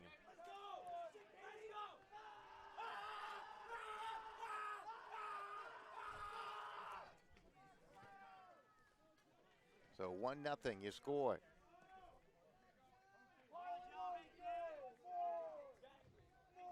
Well, good bit of hitting. 2 hits in the inning here. There's a ground ball hit down. They get the lead runner. Boy, Romano was off that bag at second very quickly on the throw, but Scrod will reach on the fielder's choice. Wainwright is retired. 4-6. Reed Gaswaldi, who was a hitting star last night with the game-winning hit for Stamford to the plate here. Well, they finally got through that door, as they talked about, Don. You know, you get too many men on base, and you let these guys get on base, and sooner or later, somebody's going to move them around. Rod got back in time over there.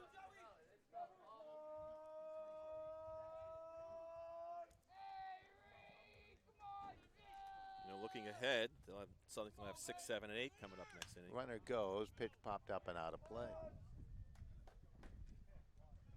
And that part of the batting order against Papora has not fared well at all. They have Anish Avancha, Connor Patnude, Jake Romano. 4 out of those 6 at-bats have been strikeouts. They've only reached base once. Yeah. They bring in the number 9 guy, Cole, and there's another strikeout to add up down there. Not looking good for Southington in a must-win situation, trailing 1-0 here. But not over. Well, they were trailing Bristol this year 2-0 going into the bottom of the 7th. They scored 5 runs to win it. Both these teams will be heading out to the Northeast Regional.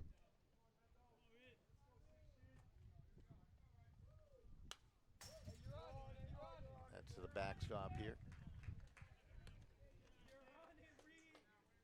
Been a beautiful day. Mike Morales doing some terrific work on the camera for us. They have the stationary camera behind home plate. Dave Blanchard hanging around doing something for us. Jimmy likewise. What's Jimmy's last name? Martellus. The pitch, runner goes, swing and a miss. And that will do it on the strike three. But the damage is done. Big RBI base hit by TJ Wainwright, scoring Jaden Dawkins, who began the inning with a base hit. And we move on to the bottom of the seventh. Last call for Southington, trailing 1-0. We'll be right back.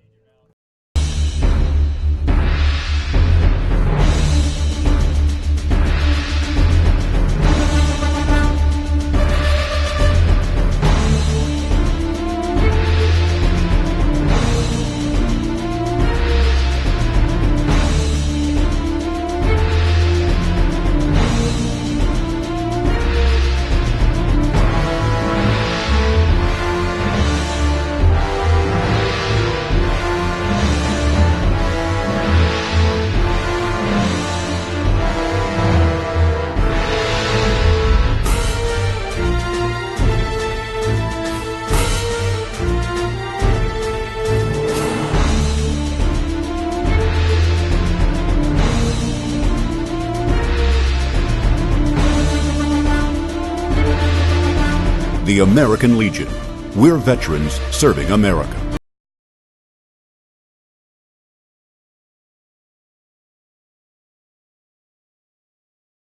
President Roosevelt signed the Bill of Rights. I've always appreciated the American Legion. My gratitude to the American Legion. Thank you all of the American Legion. Well, we have millions of veterans that are members of our organization. Thank you.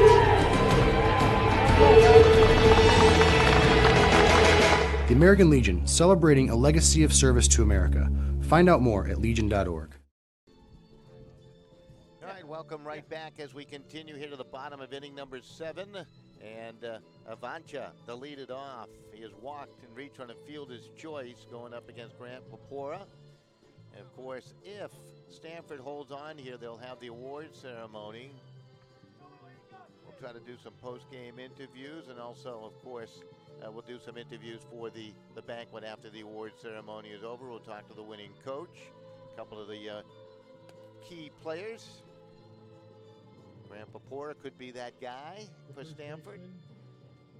Could be, as he's on the mound now. And for Southington, it all comes down to Anis Avancha, Connor Patnude, and Jake Romano. Brandon Cole, cleanup spot for this inning, should he get there. Only 3 hits given up by Papora here today. They've been scattered about.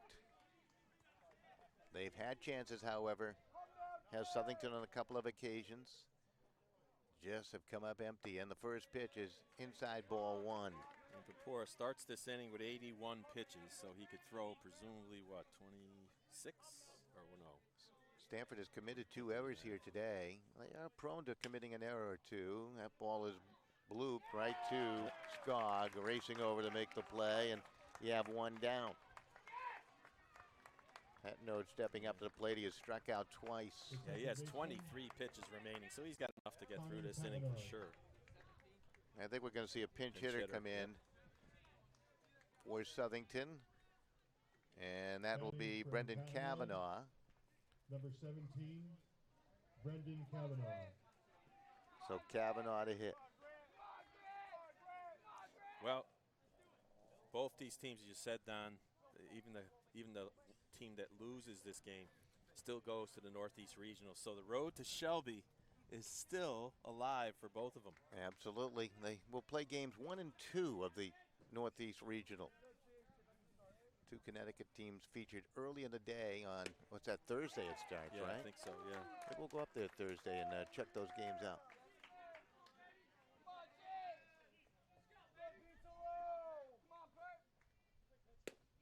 Papora feeling it now. Here comes another fastball, you would imagine. He's going to try to blow it by him. Papora into the windup. 0-2. Spins Breaking one ball. outside. Yeah.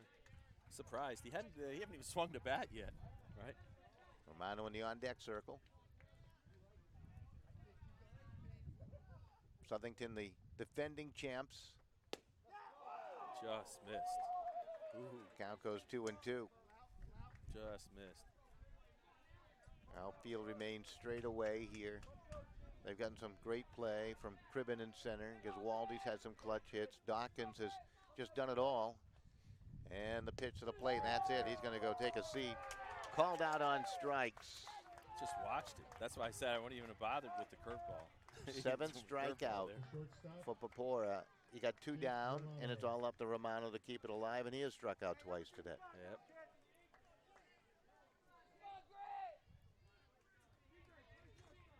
Well, when you got that curveball, you got to use it, Steve, right? You don't keep it in your back pocket. Well, here comes the pitch. Fouled off, first base side. See the catcher now. At the time, Scarad was talking to his shortstop Wainwright, and just go back to your spot. He's in a groove. Papora, the deal. That ball might extend the inning here. Falls in for a base hit, maybe more. Big turn of the bag by Romano. He's digging for 2. Cribben will play it and got it into the infield. There is life for Southington. With 2 down, they got a runner in scoring position. Brandon Cole scheduled to hit. He is struck out and grounded out. Yep. The center fielder, Brandon Cole. So here's Cole to the plate. Only the 4th hit of the game for Southington.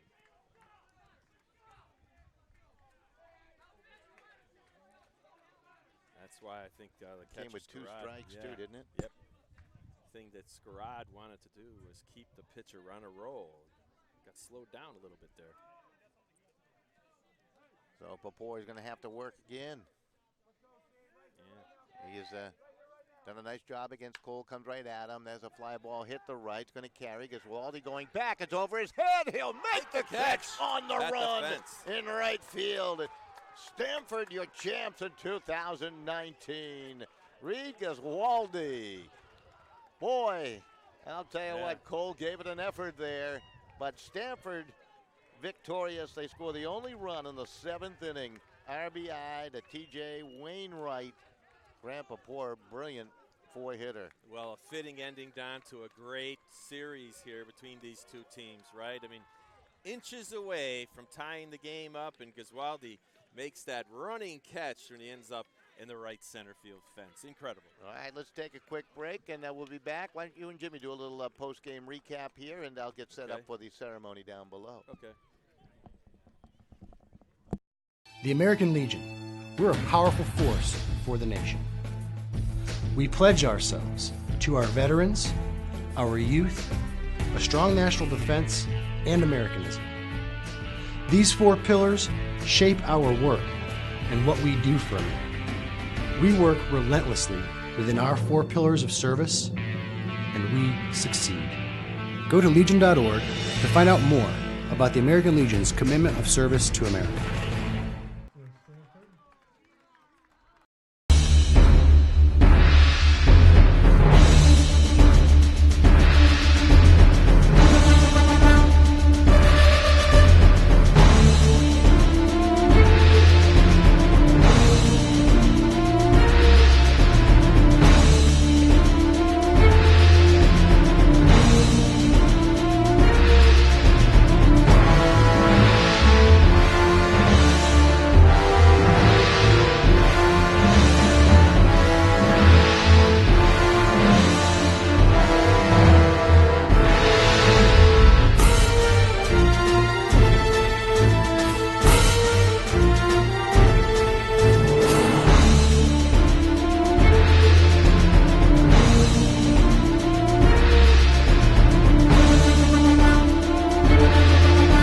The American Legion. We're veterans serving America.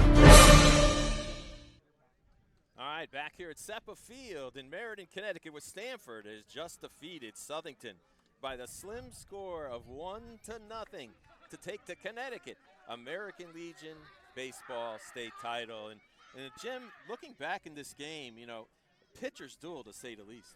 Yeah, Riles, both games here, last night and today, both within 1 run, and, you know, you got to give hats out to the Stamford team. Great pitching there.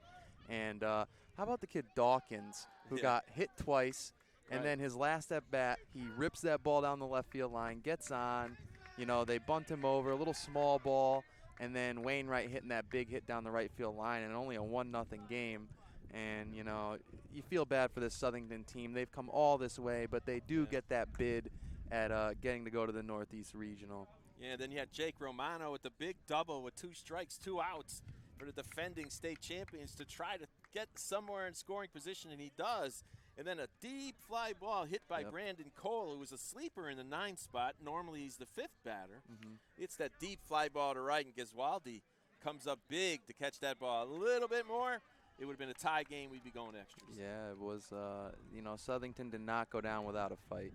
And, you know, it's pretty cool here. They're setting up the trophy ceremony, and, you know, hats out to both these teams. You know, they made it all the way through. Yeah. The pods and, you know, the super regional, and, you know, to stick together as a team and come out on top, you know. The enthusiasm on both of these teams we've been able to watch as we were here was incredible. You have the whooping and whooping and hollering throughout the whole championship series. And, you know, give both these teams a lot of credit, and obviously the brass ring this time goes to Stamford, as they won it a couple of years ago, and now they return.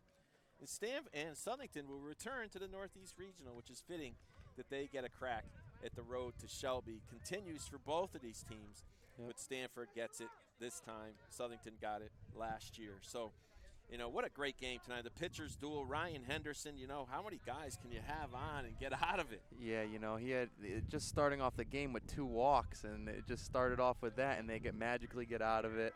And, you know, there were a couple times where they had guys on third, and there was that great play at the plate where it went to the shortstop, then the second baseman, then the first baseman, and then the play at the plate, which was very close, where you thought Stamford was going to take the lead, and Southington never gave it up until that last top of the 7th. Yeah, absolutely. Is that, you know, and then the big hit by T.J. Wainwright, who was suspended yesterday, and now we'll take it down to the field in a second, as Don Boyle was setting up down there with the ceremonial ceremony. We'll turn it over to that now. Great games, both teams. Congratulations. I suspect you'll probably see each other again when you get up to Worcester. I would like to start off, first of all, by presenting the runner-up award to Southern.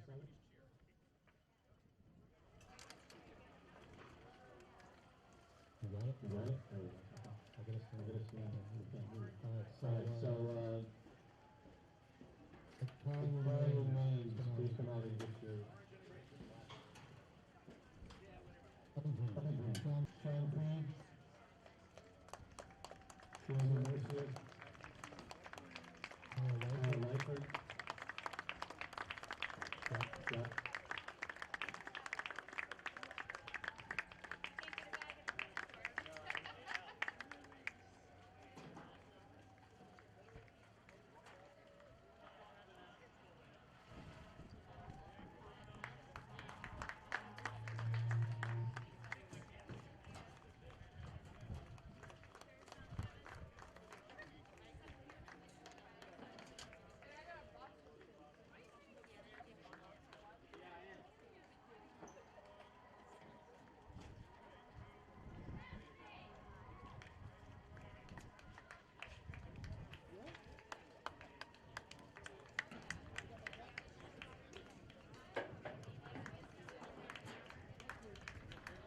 Okay, so back here at SEPA Field, as they're trying to get the wireless mic of the state commander to get going and hand out the trophies.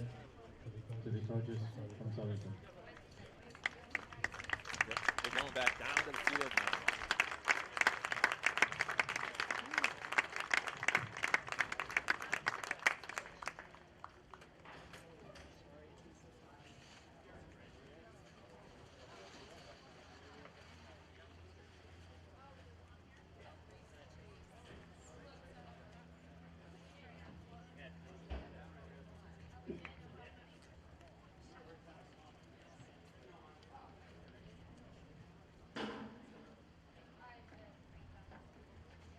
Thank you. Congratulations. And now for our champions from Stamford, Noah Scott, T.J. Wainwright, Joe Stairs, Reed Giswaldi, Joe Gambino, Shane Hackett, Matt Weirds, Bobby Cribbin, Jaden Dawkins, Grant Ventura, Ethan Anderson, Jake Bennett, Mike Belingo,